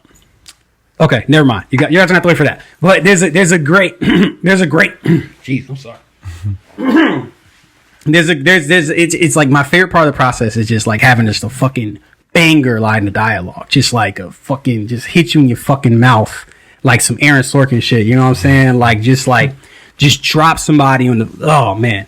Because you were talking about like earlier about like being threatening, and in my head I was like, I don't want to be threatening physically, but like verbally I want to be threatening. Like I want somebody to know like, look, like if I talk to Ant crazy. Like you gonna talk that shit. You gonna talk that shit, and like you know, it's like ain't no black people. Like I have some of my best friends one of my dog Austin, we gonna be going back and forth. We be sitting there drinking. He's like, yo, that shit you said last week, that shit kind of got to me, bro. I ain't say nothing. Yo, fuck me up real quick. I was about to say, what sort of conversations are y'all having? We just be talking shit, bro. But you don't be trying to hurt feelings. Elite shit talking. That Joe just goes through the armor. You know what I'm saying? It's like damn. But like I write insults for a living. Like literally. Like I just love a good like just a jab. Just hit somebody in their fucking mouth.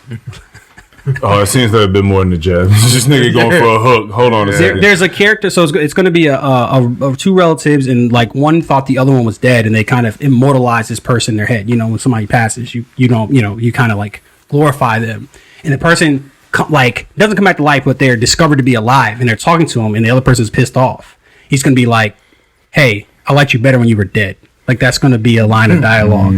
It's just like it just got so many different layers to it. It does. It does. Fucking love dialogue. It definitely does. Yeah, it's a wild thing to say.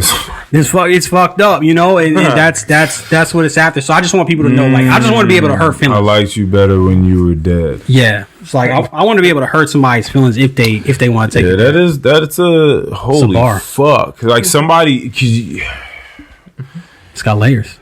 Yeah, like you just imagine someone saying that to you, like you, like honestly, just imagine like so in a real world sense, it could be applicable. Like someone thought you died in a fire or some shit like that. Right? Yeah. You know what I mean? If you got lost again in the jungle somewhere, people thought you was dead, and you pop back up on the scene like 2 months later.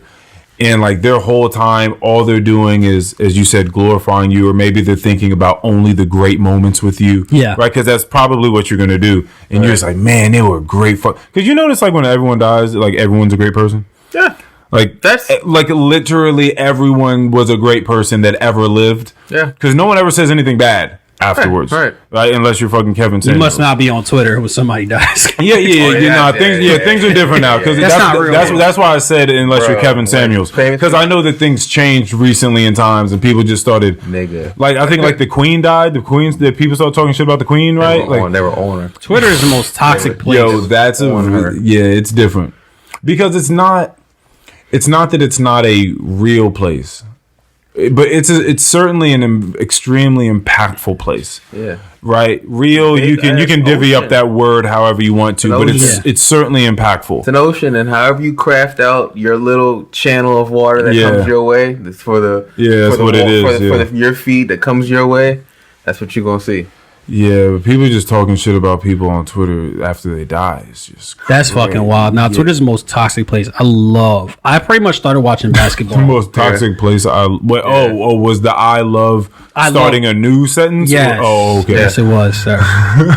Got Nora over here. No, I'm just saying this motherfucker was just like, yeah, man, it's the most toxic place I love. I love NBA Twitter. Like that's why I started watching NBA because they don't give a fuck. Like they're ruthless. It's like, what have you done for me lately? And I love it. It's like the purest form of competition. Because if you talk about football player, like if we're like, yo, Tom Brady playing like shit, somebody be like, oh, he's the greatest football player we've ever seen. He's got 7 Super Bowls. It's like, what the fuck does that mean for this season? So I just love it. Nah, Twitter is definitely a cesspool. Yeah, sports. Yes. This motherfucker told me you live on Twitter. I'm like, yeah, I do live on Twitter. I live on Kickstarter too. Pussy. Almost $10,000 raised in 1 year. Pussy. How many? Hold on a second. Pussy. Huge relax. For real. Hold on a second. Yeah. The inmates are on the asylum. But this is why I say that him and I, well, in some ways are for the same cause. In some ways, maybe just not for the same cause. And maybe I think we are for the same cause. Maybe, but not on everything. It's though. like on some things. Same coin. Because I don't know. Here's the thing. What did I say that was wrong? You are in so many altercations. Like when he talks about being in altercations, now you'll know this because you listen to every single pod, Mike. So when he talks about altercations, it's like me talking about awesome experiences with people. Verbal altercations. That's his shit. But that's what I'm saying. Verbal It's altercations. like, as often as I talk about it, he talks about it. Right. So all I'm thinking is, yo, how many of these per day are you having? Or like, it's like, what is... Like, do you find yourself leaving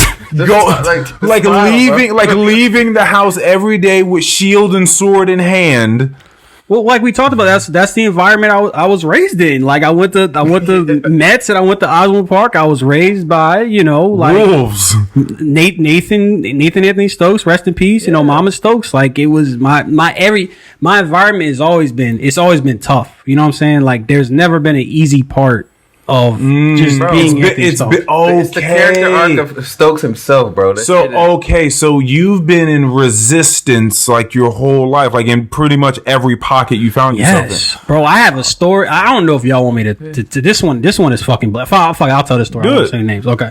So it's the last not even a planned bit. Look at this. No, I've had this one in the chamber. But like it's the last day of school. Like I said, I was at the bottom of the social totem pole and I went to Osborne.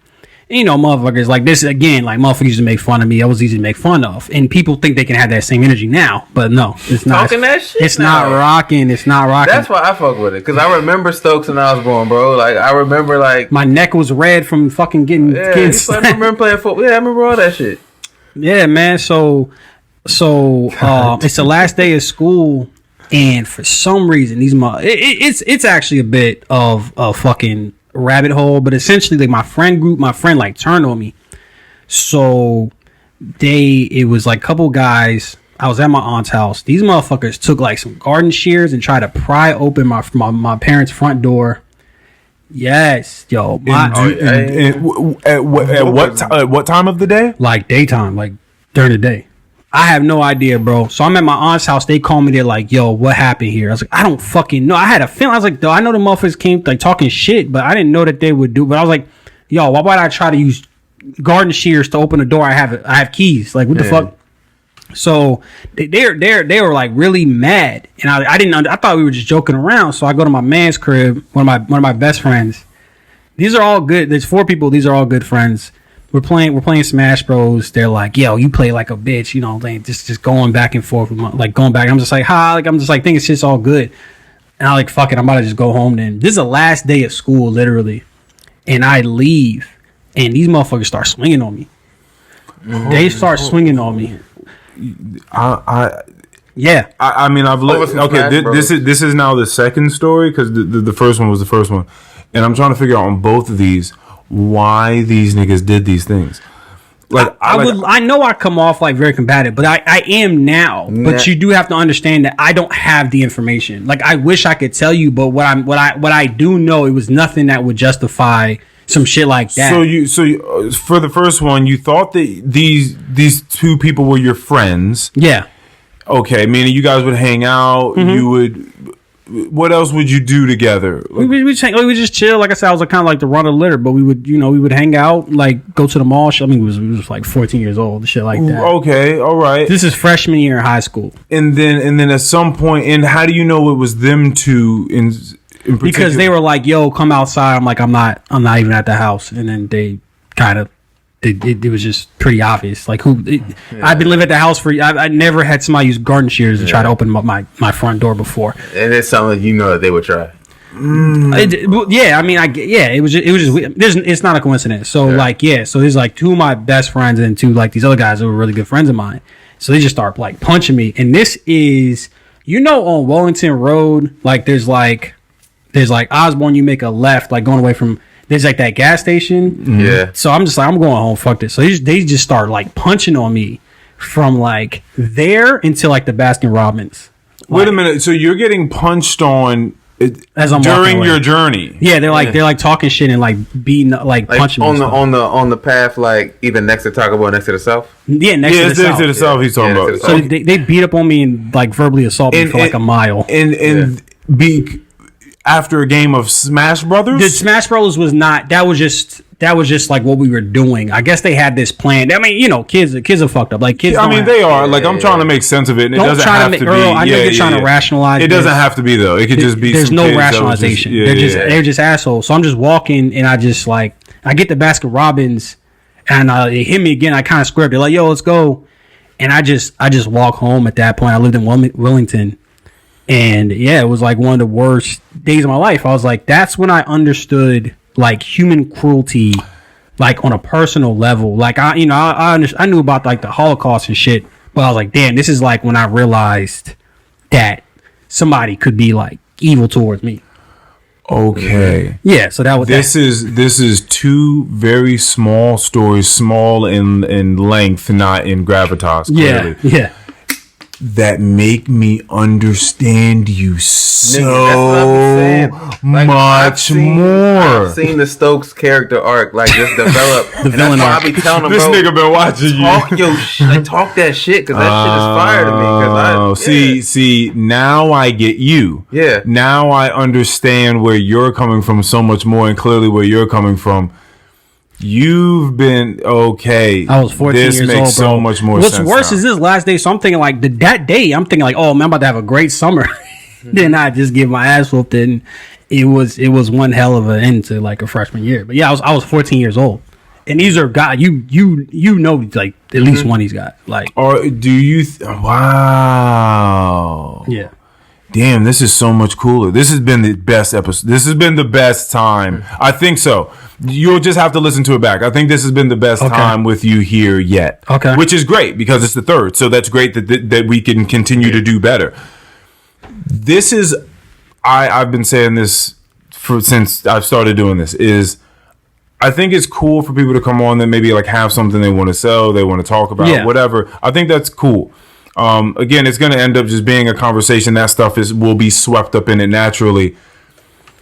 But I think that people invest in people. Yes. Deeply. Deeply. Yes, that's what I'm talking. That's the shit I'm talking about. So this makes so much more sense. And I think that now, like on a third run, even for people that have listened to you on the last two, they'll be like, oh. I'm like peeling back the onions essentially. Like that makes a little bit more sense. It should make a little bit more sense. So when I see this nigga come on Twitter randomly, like, you know what? Like I'm gonna get an Oscar. I'm talking years ago, or like 14, maybe I think it was like 2014 and 2015. And I'm like, fuck it, this nigga say he getting an Oscar. Ain't nobody else talking like that. Fuck it. Yeah, just you know do what? it. Yeah. Do that shit. Yeah, just do the movie it. became like a storytelling was like it was. I mean, look, get a little morbid. Like I was like, damn, like I can't let them win.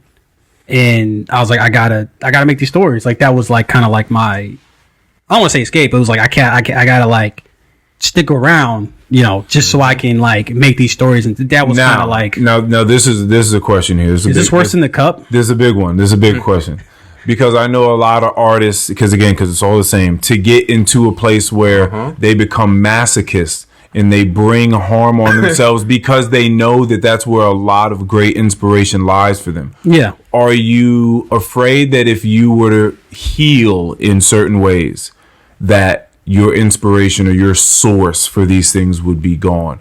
No. Or do you think that maybe something else better could take its place? Well, I'm just interested. Well, I'm curious. Like, do you think that story is worse, that or the cup story?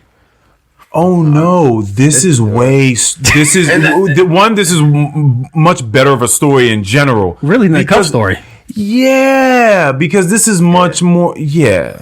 I like the cup. I think that's why, like, low key, like you fuck with people, like you talking about getting into these like online arguments and little fights here and there. Cause I think that shit just fuels you in a different way. Yeah, like, you need that. Like you need that shit, and that's why I fuck with like seeing that shit. And so I think that's a huge difference between us is the source in which things are kind of like coming, right? Because that's because I just don't work on this frequency at all, but I completely understand what you're saying, right? And you're creating with your source, and I'm just wondering if you will be open to and inviting to a different source ever coming and presenting itself. I think we're doing two different things, like with your platform, you know, like this. I value this. I'm not like you said. It's a single purchase thing. You're investing one time. You're getting up here talking to people. A lot of these are like self-care advocates. I'm glad to be the first self-destruction advocate. Self-destruction advocate. Yeah, for sure. No, and what's funny is when you go back and listen to these people.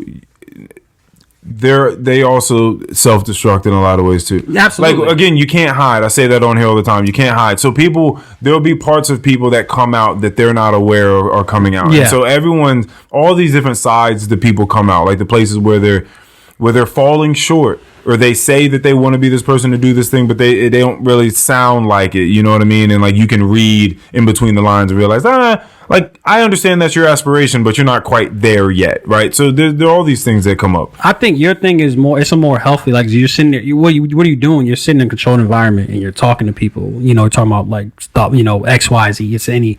It's much more stressful to make comic books. And so it's not that like I don't care about mental health. It's like I need to get. I'm racing. Basically between like I'm racing self-destruction and then like getting a certain level of success where I can kind of take a step back. Right now I need to lay the groundwork. So like I said, it's not that I don't believe in therapy. I don't believe in like right. So it's not that. It's just so I'm just focusing on this right now so I can get a good footing and I can kind of circle back later. But this is not a healthy. You look at like artists die all the time. Like it was the guy who did Berserk, he died. I don't know what age he was, but he died like pretty suddenly. You know what I'm saying? Like Berserk. What was Berserk that? Is I'll pull it up. But that's a manga. Oh, okay. Yeah, it's not. Yeah, I wouldn't have known about that. Yeah. So, because my whole thing is, how many stories have we heard about great musicians of any discipline that feel like they have to be in pain, like they have to be doing drugs and be like in a crazy mind, or they have to be going through some wild shit in order to provide the people with what it is they want, with great music or great something in the brain where you go deep down inside and bring that shit out of you. And so that's the thing is like how many artists are scared of getting clean and being sober or going through therapy because they feel like if I heal, I won't be funny or I won't be creative or I won't be. That was me when I just kept drinking because like I gotta be wild, like I have to, like that's me. Like that's the only That's the only option, like because like when I'm calm, like people ask me what's wrong, so like I have to like be funny and be wild. But then I figured out a way to just mesh the two together, and I was like I could just be both. Like I can, you're like Hulk in the Endgame. Yeah. You combine it too. Yeah, I'm just like it. Yeah, like I can like. It's there, but like I'm just chilling. That's the thing, man. And this goes back because I brought this up too many times when Shiffy P and I were talking about taking your shirt off and doing thirst traps on social media. And you know, Mo clearly collaborated with that or corroborated with that story because he did it too. Like you know, and the thing is, there's just points where you just look back and you're like, man, I was hurt. But I did not like that option was at that time. That was the option in your mind. Like that's the only option you had. Like that was the thing. And then not only that, but people champion it. So when that's the highest engagement I get on social media because I took my shirt off and I'm in the gym and I'm sweaty.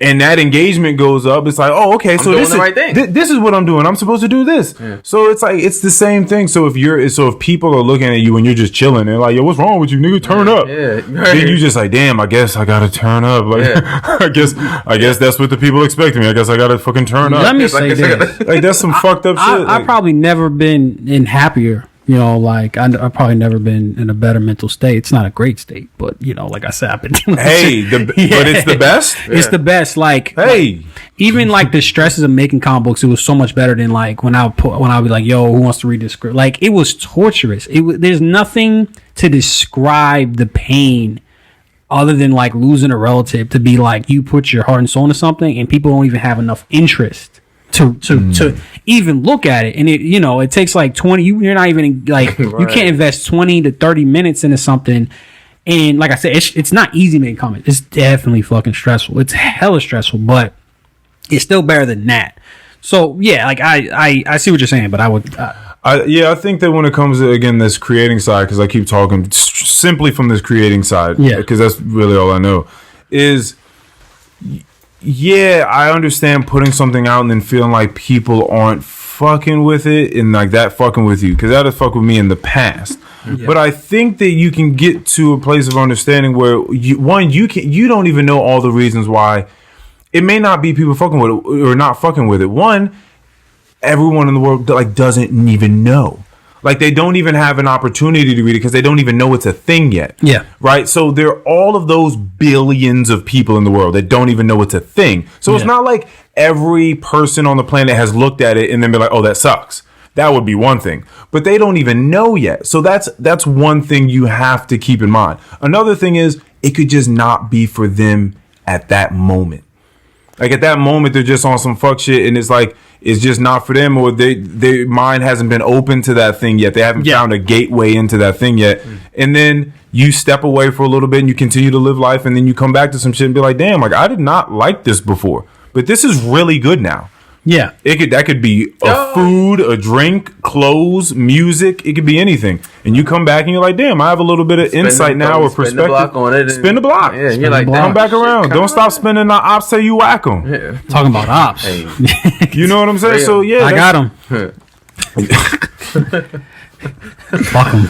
Fuck them. Spit on their goddamn grave. I hate the ops. That's so crazy, man. I just hope that you're also enjoying yourself as you do, because you probably how often are you actually like really angered by what's going on Twitter, or are you just like kind of fucking with people? Or it depends. It really depends, but it depends. If somebody's dismissive to me in any sense, any manner, any setting, that's it. Like, I'm really on this off. planet. I'm pissed. Like, you dismiss me because like that's another thing I had to deal with growing up, was like being dismissed. Like, oh, you don't know what you're talking about. Like that. You wave me away, like, and I'm be pissed off. But sometimes it's fun. I mean, like once a week. Do you ever see it as sparring, or is it just an all-out assault every time? There's it's a spectrum. Okay. Sometimes we're just having a conversation. Like I said, we'll have a space. Sometimes a lot of the arguments will end up, like chopping it up and then invite him to a space or what have you. There's very few conversations I've had on Twitter where I was like, I would harm this person. Oh, he said very few. It's very few. Like, it's very rare. Like, there's not none. It's very few. Oh no, motherfuckers got me fucked up. No, like still. I would harm this person. Because you're dealing with it's like so big. Is that weird thing? Did I expose myself? That's funny as hell. Like, you can't, like I said, you're not going to talk to me crazy. And so it's like comic book creators. Right. You have it's people that make comic books, and these people that it was the Will Smith thing. I think I talked about this in the space.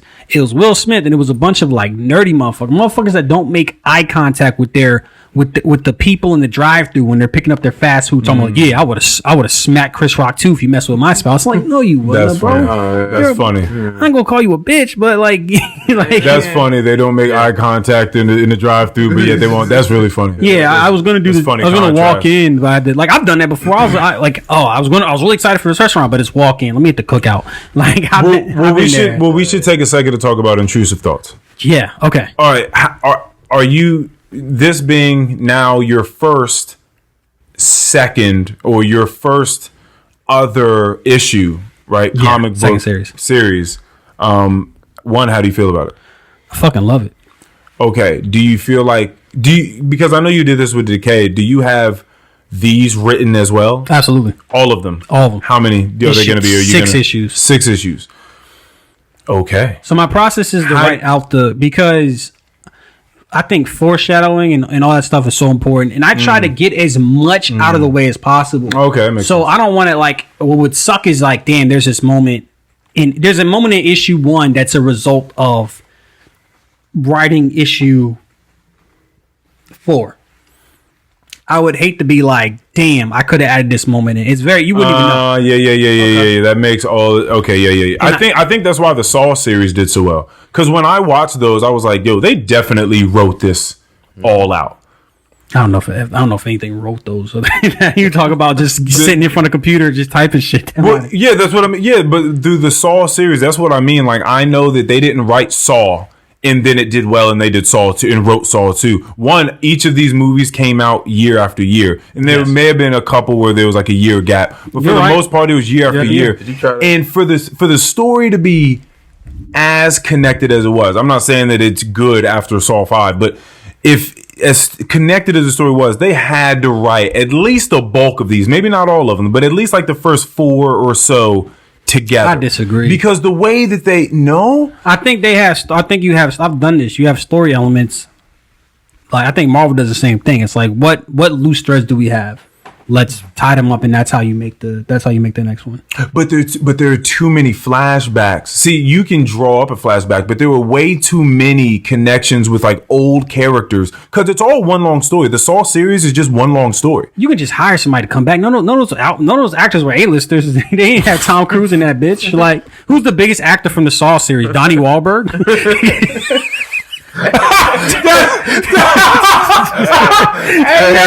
That's funny as hell because that is very true. Donnie Wahlberg. Because the second most famous Wahlberg because people brother? either forget or don't know that Mark Wahlberg has a fucking brother out there named Donnie. And then the name too is funny, and it's a Donnie. Donnie Wahlberg. Donnie over here. But that's funny as hell. They couldn't get Mark for that, so they had to. I would disagree that they had those planned out, but I do think that, like, let's say theoretically they did, because I think theoretically, it allows you to, like I said, you have one story that you're breaking up. You have to you understand pacing, you understand like the beginning and end and all that stuff. So I think it works. So what I do is I write out issue 1 through 6. It usually takes me like a month and a half. I get it written out, and then I like to send to the artist to be like, okay, here's where it's going. You can kind of see the progression of where I'm thinking of, and you'll have an idea in your head as well. This may be an unfair question to ask because of this is kind of, I won't say infancy now that you've already written it and it's starting to create it, but the fact that it's only one issue out right now, it's in its adolescence, maybe you would call it. So do you feel like, again, this may be unfair, are you more proud of that than the for yes, even without any physical copies of the second or the third or any of the rollout, you're already, that's awesome. Why? Well, and like my mentor Richard, man, this is my boy. He was like, you got to stop telling people that Intrusive Thoughts is better than Decay. Because the rest aren't out yet? Yeah, well, because this is the one that's crowdfunding, this one isn't. God. Yeah. Okay, this is the marketing. And it's just like, but I gotta, like, just like you, and this is the same side, the different going to say, I gotta move off of genuinity, and this is the one I like to talk about both, but this is the one that essentially I'm taking what I've learned from Decay issues 1. Right. Like I wrote all of them, but it's like taking what I've learned making comic books the last 2 years and applying it. Right. And so you're saying, so Intrusive Thoughts is not going to go on Kickstarter and all that? No, it is, but it's not on Kickstarter right now. Oh, okay. Decay issue 3 is on Kickstarter. Right. Yes. So that's where I should be devoting attention. Oh, but I see what you're saying. Yeah, but you're just giving a little, I mean, he ready to get. Yeah, that's fine. You can still talk a little bit about that. Definitely about Decay, because that's going to pay for Is that part of like the next marketing strategy is telling people, but this one though, that's a horrible marketing strategy, because people will just be like, I'm gonna wait for the next one. And then the Decay issue 3 will be available for the next for this campaign anyway, but it's not the best. Like I said, I'm just moving off of like what makes me excited. Like I gotta, like, what gets me out of bed. But essentially this is the comic book that's combining all the stuff that I've learned from making Decay. Okay. So I feel like it's a much better representation of where I'm at as a writer creator. You know what I'm saying? And I don't know if I got to look at the credits on there. Is it the same illustrator? Are you working with the same illustrator? It's a different illustrator. It's got DNS. Yeah. How do you feel about that? I love DNS. He's great. You know what I'm saying? Like he's fantastic. Okay, because I know you have now more of a relationship with Mark Oliver. Oliver, right? So this DNS person, where'd you meet them? On the same Twitter? Okay. He did a cover. He did the issue 3. He did a cover for issue 2 and issue 3. Okay. Oh, so he did an alternative cover for you already. That's how I met him. You guys have been working with each other a little bit. Okay. Yeah. All right, that's cool. All right, that's cool. And the letterer? The letterer was working with DNS. It's Mere Immortal. She's insanely. She's so good. She's incredibly talented. All right. So what makes you so proud of this? I think, like I said, I think that again, I'm kind of understanding the demographic. I'm understanding pacing better. I'm understanding art. I'm understanding, like, okay, how do I show this in the most interesting way? That's what storytelling is. How do I show this element in the most interesting way? And I think what you'll see if you read Intrusive Thoughts is a lot of like really graphic, really standout moments. And to me personally, every page is fucking gorgeous. You know what I'm saying? I think every page has something good to look at. I think every page has something interesting. I think it moves at an amazing clip. I love the colors. It's got all my colors in it. All my blues, indigos, and violets, and blacks, and browns. Like it's the coloring is amazing here. Yes. The lettering is great too. The lettering, it just works in perfect unison. And like I said, I think it just reflects where I'm at currently, and I think it has DNA of Decay, of course. And so I fucking love it. I think it's fantastic. I think it's one of the best comic books on the market right now, if I'm being honest. You know, it's crazy. Nobody wanted to publish this shit. Back into the publishing argument. Yeah. It's insane. Well, that was because How many people do you reach out to? Because I remember us having a kind of a talk space about this a little bit, and you said that some places were definitely big league stuff, and then some others maybe not so much, but it was more so big league stuff, right? So essentially, there's a variety. Like there's probably like 8 to 12 indie publishers. You know, from Image to XYZ or whatever. Image is not going to pick me up on my second title. You know, I can understand that. But I'm reaching out to the lower end of the indie creators. And so I sent out to K. The K didn't get in, like the people said, hey, the art isn't, you want to hear about some not petty shit, but they said, oh, the art isn't to our liking, but it's subjective. I said, okay, cool. So then I'm like, all right, I'm about to bust them in the fucking mouth, pause. With this art, like I'm about to just kick their fucking teeth in with this art. And then one of the publishers were like, oh, we're at capacity, like our release schedule is full. There's a lot of indie creators right now. The barrier of entry is so low that there's too many comic books for these publishers to release. So I'm like a man on fire. I'm like, yo, Intrusive Thoughts gonna get fucking published. So I make like this fucking bomb ass comic book. I resend it. They're just like, oh, it's a no from us. I'm like, the other publishers don't even respond. They do not even fucking respond. They ain't say shit. They ain't say nothing. They didn't even give me. So it was like a big motivator for me was making this, and then it's like, all right, y'all don't want to fuck it. I'll sell it. I went to Hampton Comic Con. I sold 50 copies. Okay. Yes. Yeah. It's a banger. Like, yeah. So I think that's just what you do. It's a fucking banger. So either they don't know what they're talking about, but that was such a big motivator for me, and just like, fuck it, I'm gonna release it myself. I know it's a banger. I think it's very personal as well. It still has that personal part. It's still got the trauma. It's still got like the things that make it a book for me. But I just think like everything's working in unison. What'd you think of it? So I knew that was going to be much more, just because he was clearly in a dismayed headspace. Yeah. Right. So I knew that off the rip. So I was like, this might be a little bit more my speed, because for some reason I'm weird and I like shit like that. Yeah. So getting into it, it was the headspace, the psychological thriller-esque vibes it was giving, the colors that I like, the art that I'm enjoying as well, and trying to figure out exactly. I also liked just some of the still shots, like he would be like, you didn't know at the very beginning, like he's laying on the bed, like clearly in his therapist's office or whatever, but you can kind of get the idea, because you're getting these thoughts, these things that he's saying, either aloud or to himself, and you're not quite sure, and then you're seeing like these images on these books kind of go along, as it goes, and then you're realizing like these are all drawings, these are all sketches, right? As everything's going. So I really enjoyed these perspectives, because when I watch movies, I'm really, really a big enthusiast of angles, of you just catching certain angles that are like interesting or different. So I really enjoyed that it opened up that way. That's a fact.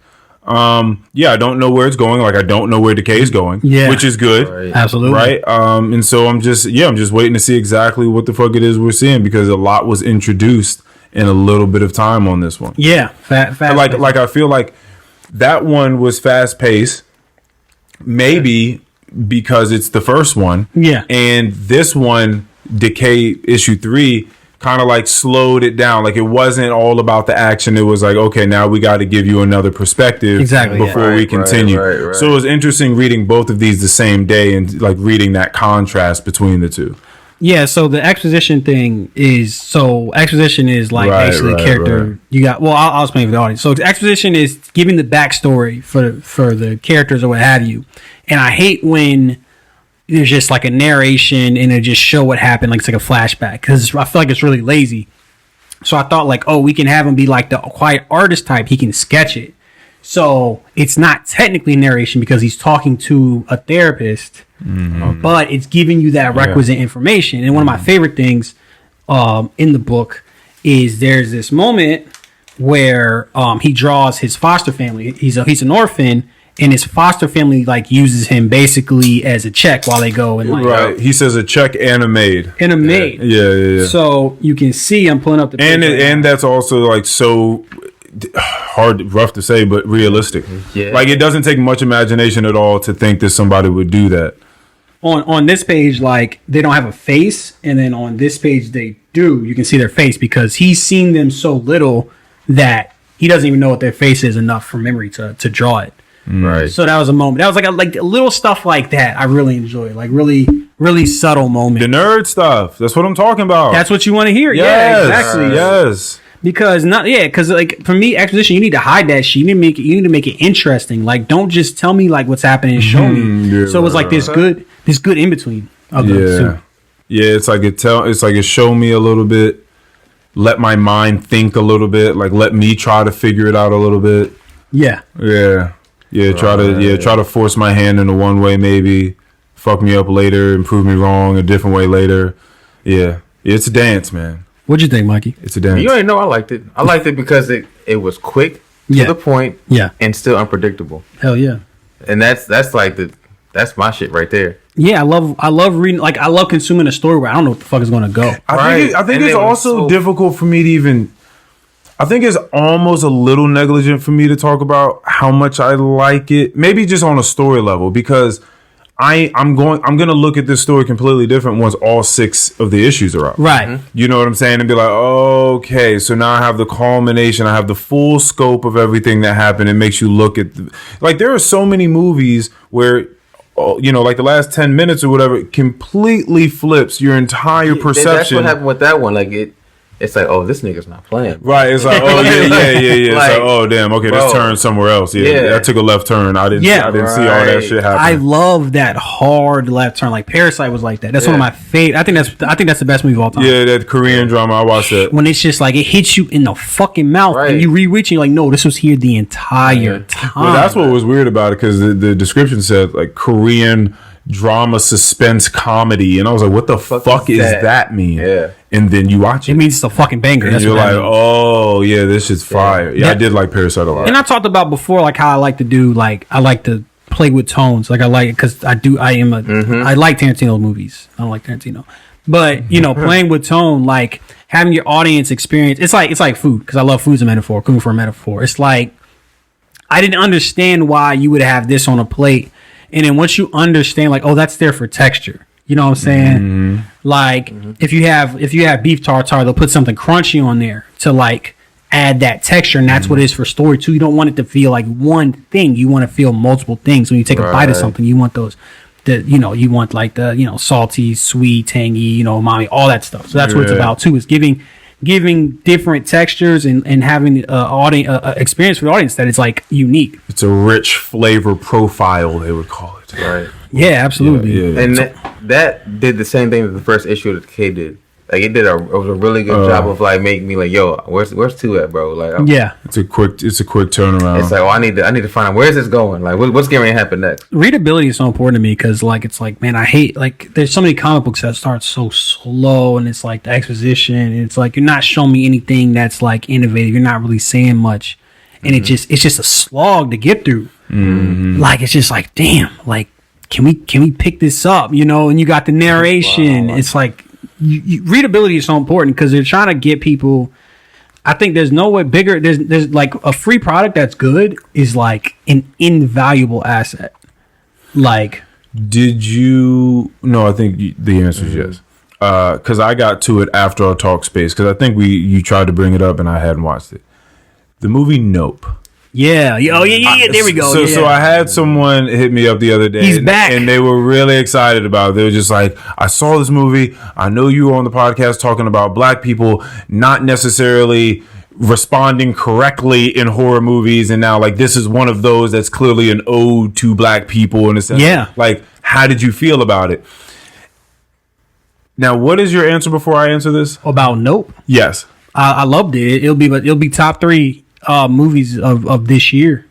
Okay. I loved it. Now the caveat of that is that I was not a fan. I thought Jordan Peele showed a lot of restraint in some ways because there was an Akira reference in the climax of the movie. I'm like, dog, you did not fucking need this, bro. You did not. Wait, in Akira. You ever seen a joint where it's like the dude with the red bike slides?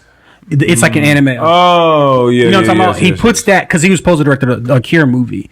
So he puts that at the climax of Nope, and I'm just like, you did not fucking know. need that. Okay, I know the scene you're talking about. Yeah, okay, and it's just like, well, to me, so much of my problems with Jordan Peele was that the story didn't really make sense. His stories were like kind of hobbled together. I thought his social commentary would beat you over the fucking head. And I don't think his comedy writing, and I still don't think his comedy writing is great. A lot of the jokes in this is just characters saying the N-word, like a lot of times. But the social commentary was very subtle in this. Like they said it without saying it. That's all I want. It can be there. Just don't hit me over the head with it. Mm-hmm.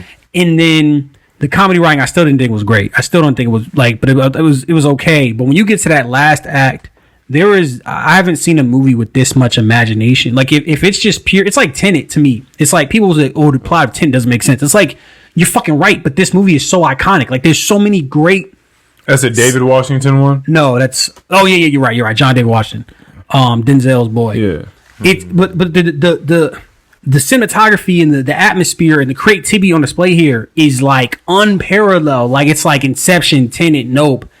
You know what I'm saying? Like, do these movies have perfect stories? No, but the moments that they create are iconic. You're not going to see this again. Like, and that's why I thought, I was like, the first two acts, fine, but that last act blew my fucking mind. I'm like, bro, his perspective, like, he did it. He did the fucking thing. Okay. Yeah. Yeah, I did not care about that movie. You didn't care about the movie? No. I watched it and I was like, this is a good film. Like, this is a fun film. I enjoyed this film. Yeah. And I think it's like that with me and music and stuff too. It's like, that was fun. And I never need to talk about it ever again. Yeah. Like, I think that both of those things can exist. Like, it makes me want to speak about nothing. Like, I don't have any follow-up conversation about the movie. I'm just like, oh, it's a good movie. Drake album. Huh? Yeah, like it's a very good movie. Like, I think it was a lot of fun. I think it was a new take on, our possible encounter with aliens. Like, it was very, very different, especially just black people being in the position that they were in, being like or being ranchers and stuff like that, horse tamers. It's that subtle social commentary. It's like we're the first black horse wranglers in Hollywood. It's like, it's subtle. It's like it was interesting. Wow. I just never left and felt like there was a larger conversation for me to have after watching the movie. Did you feel like, aside from just being like, man, like it was very creative, it was very imaginative, it was cool, but it doesn't make you think. Like, there's nothing else to think about or talk about, right? Yeah, that's all I'm saying. No, and I think we go to movies for two different things, and I could understand that 100%. And for me, I could talk about, like, I thought the monster. I thought like the way that he took iconography that we laugh at. Like, a flying saucer is not. Who gives a fuck? It's not scary. And then you watch this movie, it's just the most terrifying fucking thing I've ever seen in my life. Like, when you get to the end of it, and I just thought, like, it was just a really good horror movie. Does it make my gears turn? No, not really. But it was just so much cool shit in that last act. But I don't disagree with you. Yeah. I think it was a really cool last act. I think it was a lot of really cool shit that's going on. I think the animation was awesome. And again, just to take on the whole thing, like the don't look up. You know what I mean? Like the don't look it in its eye. You know what I mean? Like this whole thing with like animals, and again, like having to assert one's power over another, and like being humble. There's something in that too. But yeah, I thought it was cool. So when that movie got announced, it was like, people sucking Jordan Peele's dick when it got announced. The trailer showed us nothing, and I was pissed off because I was watching the finals. I think it was game 2 of the finals. It looked like the normal trailer, like when he's riding on a horse, you don't see what it is, and they showed a flying saucer. I was like, fuck, like, but you realize like that's what the movie's about, but they do it in a really interesting way. They play a twist, but like people are like, oh, what do black people, the response of black people in real life is like, nope. And Jordan Peele has like deconstructed the horror tropes and named it his movie. It's like this dick suckery. It's a whole lot of bullshit. And then you watch that movie, and Nope is the perfect title, because that's what, like, it's like, I would have gone, fuck that. Like, I'm sitting in this fucking car. And then in the movie Barbarian, that horror film that Keon told us all to watch, he like there was an ode to like Nope in that, if not really? just again black people. Yeah, well, there was a brown skinned woman. And she found like a trap door in a fucking old ass Airbnb like, nah. she was in, and it like the fucking like stone just slid out from beneath itself or behind itself, and it was just a dark ass hallway, and she was like, nope. Yeah, and I also feel like movies have done that before. By the way, like I do, like it's not a new thing. It's like the Tarantino will invent a new thing that's been around for decades. Like I'm sure Scream or some shit did and things did the Scream thing before Scream as well. And I like Barbarian for sure, but yeah, like the whole that's a great point. The whole Nope thing. What'd you guys think of Barbarian? Because I didn't see it. I felt the same exact way. I felt that it was like cool when I was in the movie theater. Yeah, and then once I got out, I was done talking about it. Like I didn't have anything else to say. I was wondering why, because through incest, this woman was some super strong alien, bro. It was 40 years. Like that had to be like a third generation at best. This was like the 60s. Yeah, that's what I'm saying. But how does that make like that a superhuman thing? They should have said it during the 20s or some shit. Yeah, like they just made this. They just like went through incest, and it was like maybe a second, third generation incest fucking baby that turned into a woman. It was probably because it was probably like a second. I think it was like a second generation. Yeah, but turned into like some monster. Of a copy of a copy. I'm like, hold on a second, bro. And it was just the fact that everything else in the movie, it's not like things can't be sci-fi or whatever, or fantasy, but it's like the construct of the movie was not that. It was just like the regular world. But then this thing, it was just this monster, and just in the middle of Detroit. And I just didn't quite get why it was so damn strong and fast and all this sort of stuff. It did too much and it's kind of the opposite of Nope, and it's kind of worse to me because it had an amazing start. Where she's in an Airbnb with the Skarsgård. That motherfucker looks creepy, you know, the dude who played it. So you know that's a weird looking motherfucker. You know what I'm saying? Like, he's a handsome guy, but he also, you know, you want to share Airbnb with that motherfucker, you didn't know him. So it's like the director said he read a book that was like 100 things not to do as a woman or some shit like that. I don't know the exact book. So he wrote a scenario off of that. So the first part is really tense that you have this mystery, and it kind of devolves into like a kind of a generic monster movie where it had some good moments, but they don't double tap. Like one dude, it's like, yeah, motherfucker ain't found me in years, and then the motherfucker bursts through and rips, and it's like, bro, come on, like this is like this is scary movie level of humor. You know what I'm saying? So for sure, I think like Nope had like this trajectory, and then Barbarian had like this point right here. That's the best movie ever. You could have you could just nailed that. Yeah. I thought it was interesting. Again, just even going back in the story and showing you this old creep of a fucking dude that was going and like kidnapping women, which is where this whole fucking basement of this nastiness. I like torture. that it was like a mystery in that like it just keeps getting worse and worse. I like the Justin Long character because it was really funny. It was really funny how they did it because he finds like the corridor and it's like this scary ass shit, and the first thing he Googles is like, can you use like tunnel as square footage? Because he was trying to sell his house. Trying to sell the house. No, it was perfect. Like once you see a Justin Long playing a character like that, you kind of think, oh man, like they would have fucked this up if they picked anyone else. Like it's like he's so good in that. It's like because he's like a happy-go-lucky type of guy, and you catch him at the very beginning on top of the world, and he seems like he's just having the greatest time of his fucking life in a Corvette, top down, beach side, listening to loud music. Motherfucker got me too. Clearly got money, exactly. And then within like 5 minutes time, he goes from that to complete hell. His life is shot. Crazy allegation comes through. Just like, sorry man, like we're gonna have to pull that pilot. We're gonna have to pull you off that TV show. They're not gonna do it with you anymore because one of the people. They have an allegation towards you. He was like, "What are you talking about? Like, what do you mean? I don't understand. Like, what is she saying? Like, I mean, she's not saying that like I raped her or anything." And they're just like, "Yes, that's exactly what Don't contact her. Don't contact her." And so you just see this guy on a high, and then just go from that to that in like 2 to 3 minutes. And it was a super impactful way for him to come onto the screen, and it just being Justin Long's face, just distraught. Just being super happy to super sad. I thought that part was so funny. The writer that dude did the Whitest Kids You Know, so that kind of explains. That's why. The funny because it was genuinely funny when he comes on, and it's perfect. And this kind of like goes. It's a perfect like like hit in the mouth with like a left turn, a hard left, but it makes sense. And then it's like, it's very tense because it's like, all right, this is a comedy that's on top of literally this horror thing that's going on beneath him. And he's so oblivious. That is one of the most well shot horror. I watched that bitch like this because it was so fucking scary for me. It was so fucking terrifying. It was so much suspense. Like I was like, damn, like this is a scary like tense fucking movie. And then of course, like the problem with these smart movies is that you have I imagine there's some rules. Like we're gonna be a smart subversive horror movie or whatever.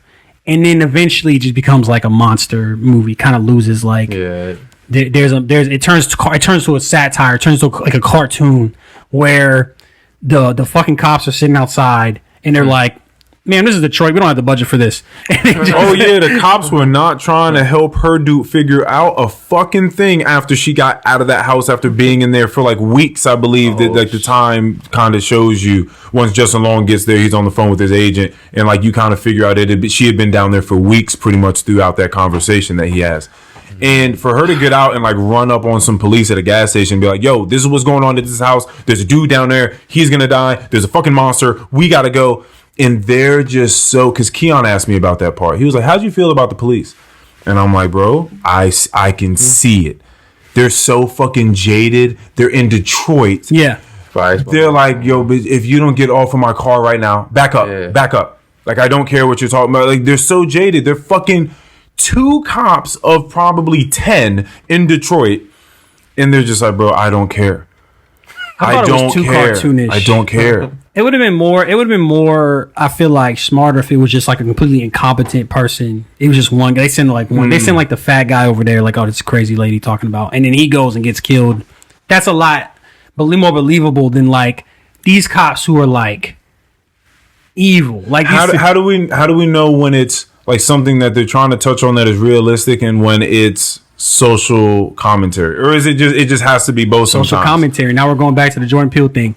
It's a matter of subjectivity. It's a matter of what works for you, the viewer. Yeah, because that may have been some social commentary, right? Like we're in Detroit, right? Black cop with a white cop, I believe. He doesn't care. Yeah. Like he's getting calls in where they're actually shots fired, and he's like, oh fuck, like I gotta go. Let's go fucking do this thing. You got this woman over here that looks like a crackhead. I probably see crackheads all throughout my day. Yeah. She's dirty. She looks like a crackhead. She's clearly not, but she is to the cop. And he's just like, man, like, I don't really believe you. She takes him back to the house. She's just like, the only law I've seen broken is that you broke this window at this house. I don't believe what you're talking about. I got other stuff to do. Like, you can see that or sense that maybe a police city or county was underfunded for whatever reason. Yeah. And that the few that are there are like, yo, fuck this job. Have you ever been at a job that's wildly understaffed? Yes.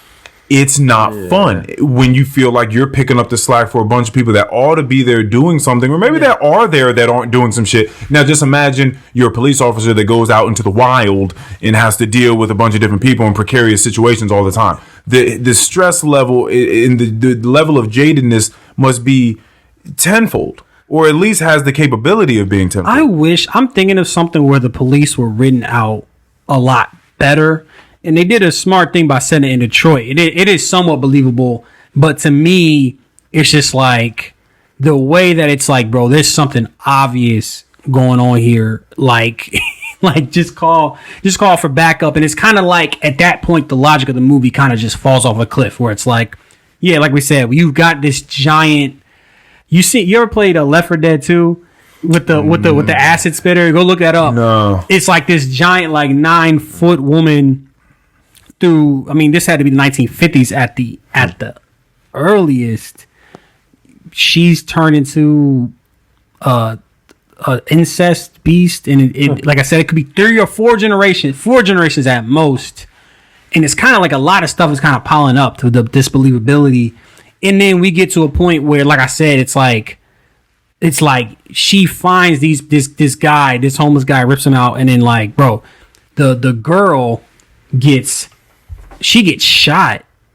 Yeah, she gets shot and then thrown off of a roof, and she's just okay. Like it's like, all right, bro, the believability in this, where it was kind of like, but it wasn't because the beast got in the way and wanted to protect her and broke her fall. That was so stupid. That doesn't even make sense. Like, how do you anyway? Humans fall at the same rate, but like whereas before the comedy was if you watch that scene with Justin Long, 9.8 meters per second.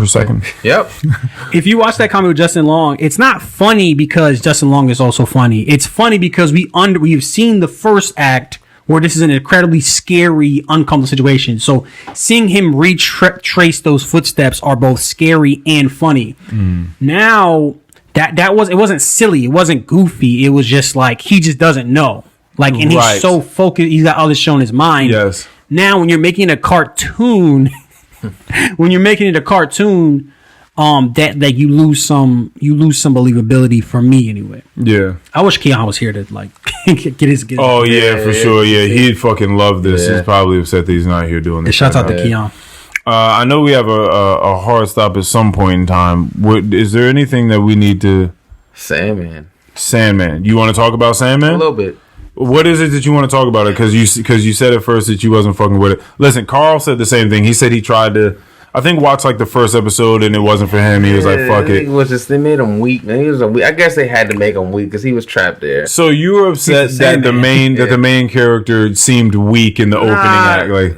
So you just like, "Why I want to watch a show about a weak nigga?" Like, he just the way it took like 2 or 3 episodes for me to be like, all right. Okay, well, so you wanted someone to just root for off the rip, because I wasn't watching it to see just some strong No, they did a good job of making it omnipotent like, dude, just enough of what the fuck's going on here to keep me watching. Right. But at first I was kind of rooting against that nigga. I was like, you weak ass nigga. Yeah, no, that's fine. You can completely root against him. That's fine. But as far as just the story goes and some of the deeper sort of morals and ideas that they talk about as the story goes on, because it keeps changing. Yeah, like exactly. The personification of all these ideas of different, Yes. Bro, I read that comic book. Anthropomorphization. That's what it is. That's a big ass word. Yes. Yeah. That's a. I'm gonna pull that one out. I read the comic book because I didn't watch the TV show, but I tried to read the comic book because I'm like, again, I was trying to like get the comic book is gorgeous, but it's fucking tense. Like the comic book reads like somebody who writes novels made a comic book, which is what Neil Gaiman was before. So it's very dense. It's a hard fucking read. It's a really hard read, especially like reading multiple issues. And it has a lot of great ideas. And I think like, the TV show could probably take some of the like kind of condense or expand upon certain things to make it more like edible. Yeah. I get it. Y'all should read that shit. That shit was rough. Digestible. Digestible. Because it's easier to put. Because I don't know when that came out, but I do know the 90s. That the person I was reading it with or watched it with said that they did some quick Google search, and that show had been in the making for like 20 years. Yes. And I was like, okay, that makes sense to me. Okay. Because the ideas in it, now that I know this bit, it even makes more sense that the ideas in it are they're so deeply rooted in humans, and they're so complex that you want to, if you're trying to put it on screen, you want it to come across correctly. Right. Like you want it to travel, right? You want it to land. And so I would imagine it would take a lot of time to try to figure out exactly how you're going to make that happen. Because it's a deep one. It doesn't look like it at the beginning. Like it looks like some cotton candy shit. But it's enough to make you like, You just keep watching them. It just keeps building on itself episode after episode. And I swear there may have been like a few different directors on it the directors that they had on it are just very interesting because they just change shit as it goes. You know my shit though in it is the little bit about the nigga who's not dying. Who isn't dying? Well, there are a lot of those people. No, like the human. The human that isn't. There's like once like the Ruby. No. The other one. The human that isn't. Hobbs. That's his name. Yeah. I love that dude. That's my He's shit. so cool. The guy that said that he wasn't going to die, and they bestowed upon him immortality, and you just get to see him just live throughout the centuries and what he experiences and who he becomes. He also wrote, Neil Gaiman wrote That's my shit. American Gods. And that's what it reminded me of, where American Gods is kind of like vignetted, but it also has like a season. I saw the person who twisted my hair, she was watching it. And so I caught like the beginning of it. So I was like, this don't look kind of, I don't know what the fuck's going on, but it might be something I might check You out. would like, if you like Sandman, you would like it. Sandman is, like I said, more of a comic book, but he has a lot of great ideas. He does like fantasy stuff, and like he has a lot of lofty shit going on. And what you see, like I said, is like with American Gods, like going every episode deals with like another mythology or another thing, and it's like, but it also has like that season long. I think that's actually the perfect way to tell a story, is like episodically within like a serialized story. Like I think that's that shit right there. Like that's the I see what you episodically. Yeah. Each episode. I understand exactly what you're saying. Yeah, that's kind of in a sense how Atlanta works. Like it's definitely episodic. And there is kind of like a rough story that's taking place, but you don't really care. You don't get hung up on that. Like they don't give you enough of that for you to even expect that you're just going to be on this linear track. So you just like, all right, whatever they're doing in this episode, like fuck it, I'll just watch it like that. I think you can do a whole lot. You can be you can have a whole lot more fun when you do that. Because you're just like, you're not beholden to a story. And because if you watch like a Breaking Bad, for instance, they have to follow through with like the overall arc and theme. And one of people's favorite episodes, one where it's a ball episode. They're just trying to chase after a fly in the facility, because it's kind of, it does play into the overall narrative, but it's also like isolated. You know what I'm saying? Yeah, it's free. But yeah, this season of Atlanta, it's the best one, man. Yeah. It's oh really? insane. You think so? Okay, because again, I've only watched 2. So I think season 1 was a banger. Yeah. Season 2 for me, Atlanta was always about like the writing line. It's like a kind of a spectrum. On one side you have like a horror movie, and the other side you have like damn near Friday After Next. And it's like kind of going in between the two. And for me, I felt like the second season was too much on the right side. You had the Teddy Perkins episode, which I personally didn't care for. I laughed at like shit at what it was once I realized what it was. Not the whole episode, but once I realized what they were doing, that shit made me laugh, because I was like, oh, that's fucked up. Yeah, it's like there was that one. There was one about it was the woods. It was just a very dark season, and I felt like it was too dark. It didn't have that comedy, that balance. The third season felt like half a season. It felt kind of like half real serious. It felt half baked in a sense, because you. Like that cast blew the fuck up. Like that casting director. Oh yeah. Insane. Yeah, he hit. Yeah. That's not like getting Donnie Wahlberg. Yeah, nah. ain't no Donnie Wahlberg on that cast. Yeah. So they have 4 episodes that are almost. Yo, he getting fucking cooked. And he's probably a respectable actor. Like he's like, he's a normal guy. More than his brother. What did I do? His brother out here committing hate crimes and shit. But oh shit, I don't know nothing about this. Oh, you know? Nah, man. Mark Wahlberg? I don't know nothing about Mark. He's from Boston, right? He was up in Boston. He blinded a Vietnamese Boston in the 80s, 90s. Yeah, he was out there hitting them hardy yards, beating niggas up. Wait, when? In the 80s and 90s, right? Oh, this is known about Marky Mark. Yeah, he committed hate crimes. Yeah. Hate crimes. Oh. It's wild, right? I mean, okay, what are we saying about him? Just the fact that he committed hate crimes? Yeah, we're just pointing it out. Okay, okay. All right. Yeah. Little hate. I mean, he's from Boston. Like, Yeah, he was Boston. So you who from Boston hasn't committed a hate crime or two? Right. He probably thought it was just how the world. That's like a motherfucker from Manassas doesn't have a mixtape. Like that's just what you do in Boston. Yeah, I almost had one. Shit. Let me get back to it later. But 3.5 of the episodes didn't have any of the main cast, so it and I like those episodes, a lot of them, but it didn't feel like it had like a full. It felt weird. It felt like there were too much connective thread, and then it just ended. It kind of felt, like I said, like it just kind of felt kind of thrown together, even though the individual episodes are pretty good. But this 4th season, there's a sense of finality. You're getting a lot of answers. It has that balance back of that funny, the last episode at the mall is the funniest shit I've ever seen in my life. Okay. And this last episode is just like almost just a character. It's almost like a character drama. It's just two people. You seen the jump with the camping? Yeah. It's just two people just having a conversation. It's just like really light. And it's just like that's the beauty of Atlanta. It can be anything that they kind of come up with. And I just think that, and just the finality and how strong the individual episodes are gone. I don't think there's a single mid episode. And usually Atlanta is usually pretty good, but I think it's the best season. Okay, all right. Well, He's definitely, really good I'm at gonna keep watching.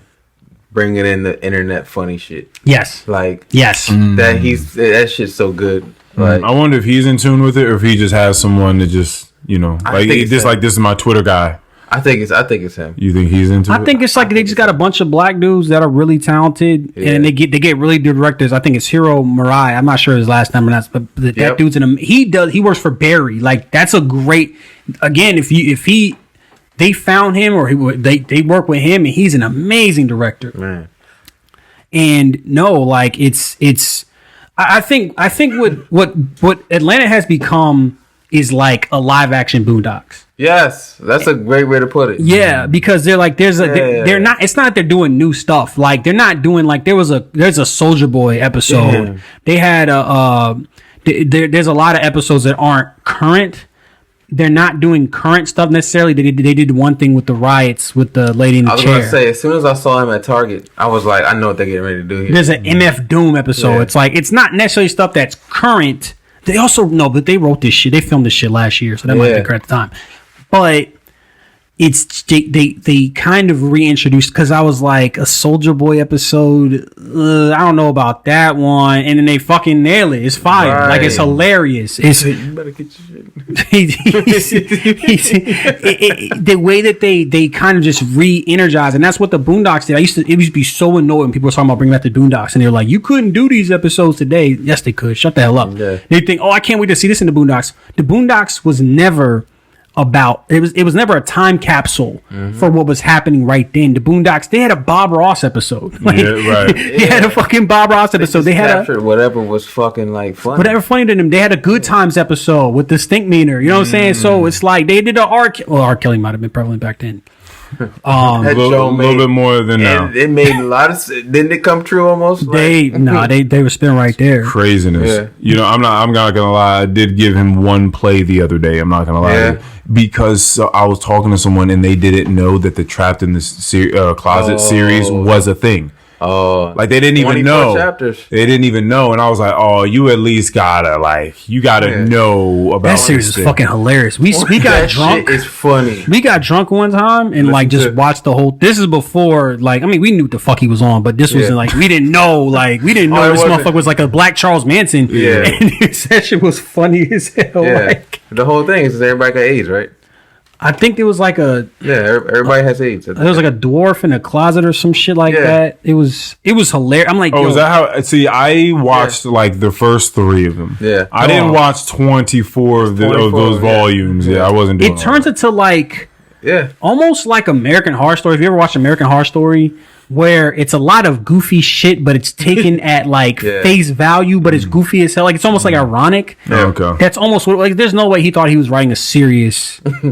It's like, listen, fuck R. Kelly. Let me be clear, but that is like maybe the greatest comedy of all time. It's a fucking- Trapped in the Closet. He could have just gotten to a point where he was so good at it. He was just like, yeah, I'm gonna just have some fun. I'm gonna just make a whole fucking wild series and sing the whole thing, and it's gonna be 2 hours and 30 minutes long.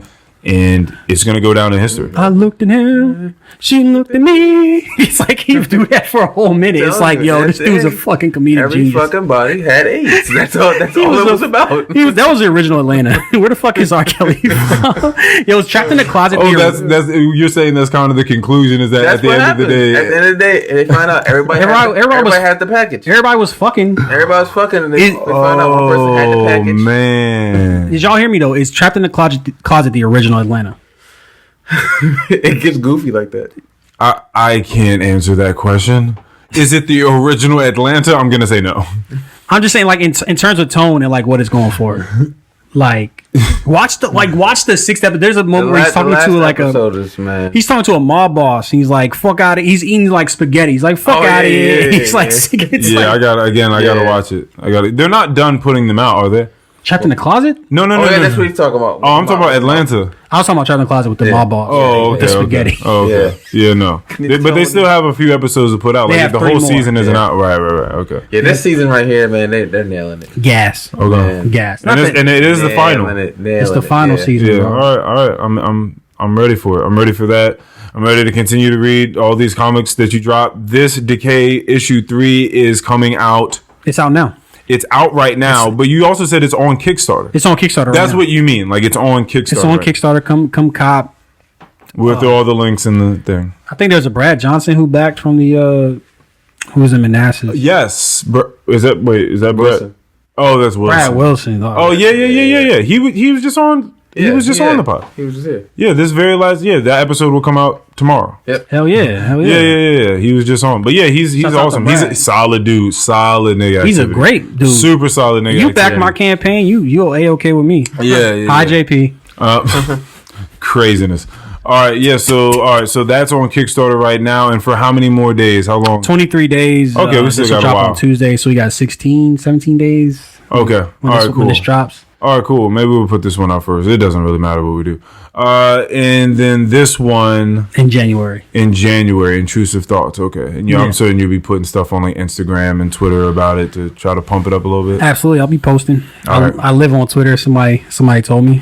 All right, cool beans. Does anyone have anything else that they need to say to us or the people or anything? Because you didn't ask me what the forefront on my mind was. No, I didn't. No, that's done too. You're not gonna ask me? Let's go. Do you want to talk about it? It's all right. Listen, this is a safe space. If you want to just talk about what's on the forefront of your mind, ask me. We can definitely talk about that. It's funny that it didn't come up in conversation. Well, we're out of structure, but you gonna ask me?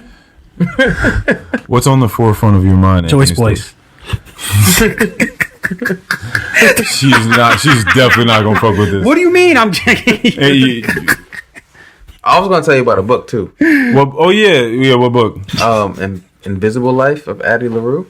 I heard that. The Invisible Life of Addie LaRue. Yeah, sounds familiar. All right, are you just gonna end it at that and just? Do you have a physical copy? Not on me. Oh, but you have one. Yeah, you own one. Yeah. Did you finish it? I'm halfway through. Is this what kind of book is this? The Invisible Life of Addie LaRue. Is this based off a true story? Is this no? Is this fiction? No, oh, this is fiction. Oh, this is like okay. It's good. It lines up with that character we were talking about from Sandman, the guy who can't die. I don't want to spoil it. Okay. I think you would fuck with it. All right. It lies long, something like that. Oh, okay. That shit's. Where'd you find this book? Who told you about Blaze? Blaze. I gotta have her and Vince back over. Yeah. Okay. Yeah, I really gotta do that. I'm gonna hit them up. Okay. All right. Yeah. The Invisible Life of Addie LaRue. Yeah. All right. I'm gonna look for that because I'm into that. I'm not reading anything right now. Sometimes I'm in complete like reading modes and I'm just doing nothing but reading books all the time. Like I'm always. And then other times I don't give a fuck about. It's about a woman who, when she meets people, like as soon as she or somebody like separates, like closes the door, or, like go away, they can't remember her for her entire life. Okay. So as soon as she meets somebody, boom, they. How long is it? How long is the book roughly? What do you think? It's a longer book.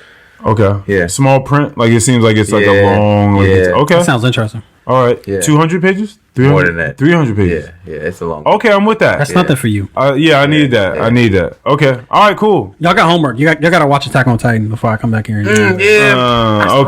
All right. I can do that. I read 2 books. All right. Yeah, well, I'm done. All right, I'm out. All right, Yeah, episode 142. We're out. He said, all right. I love you guys. Peace.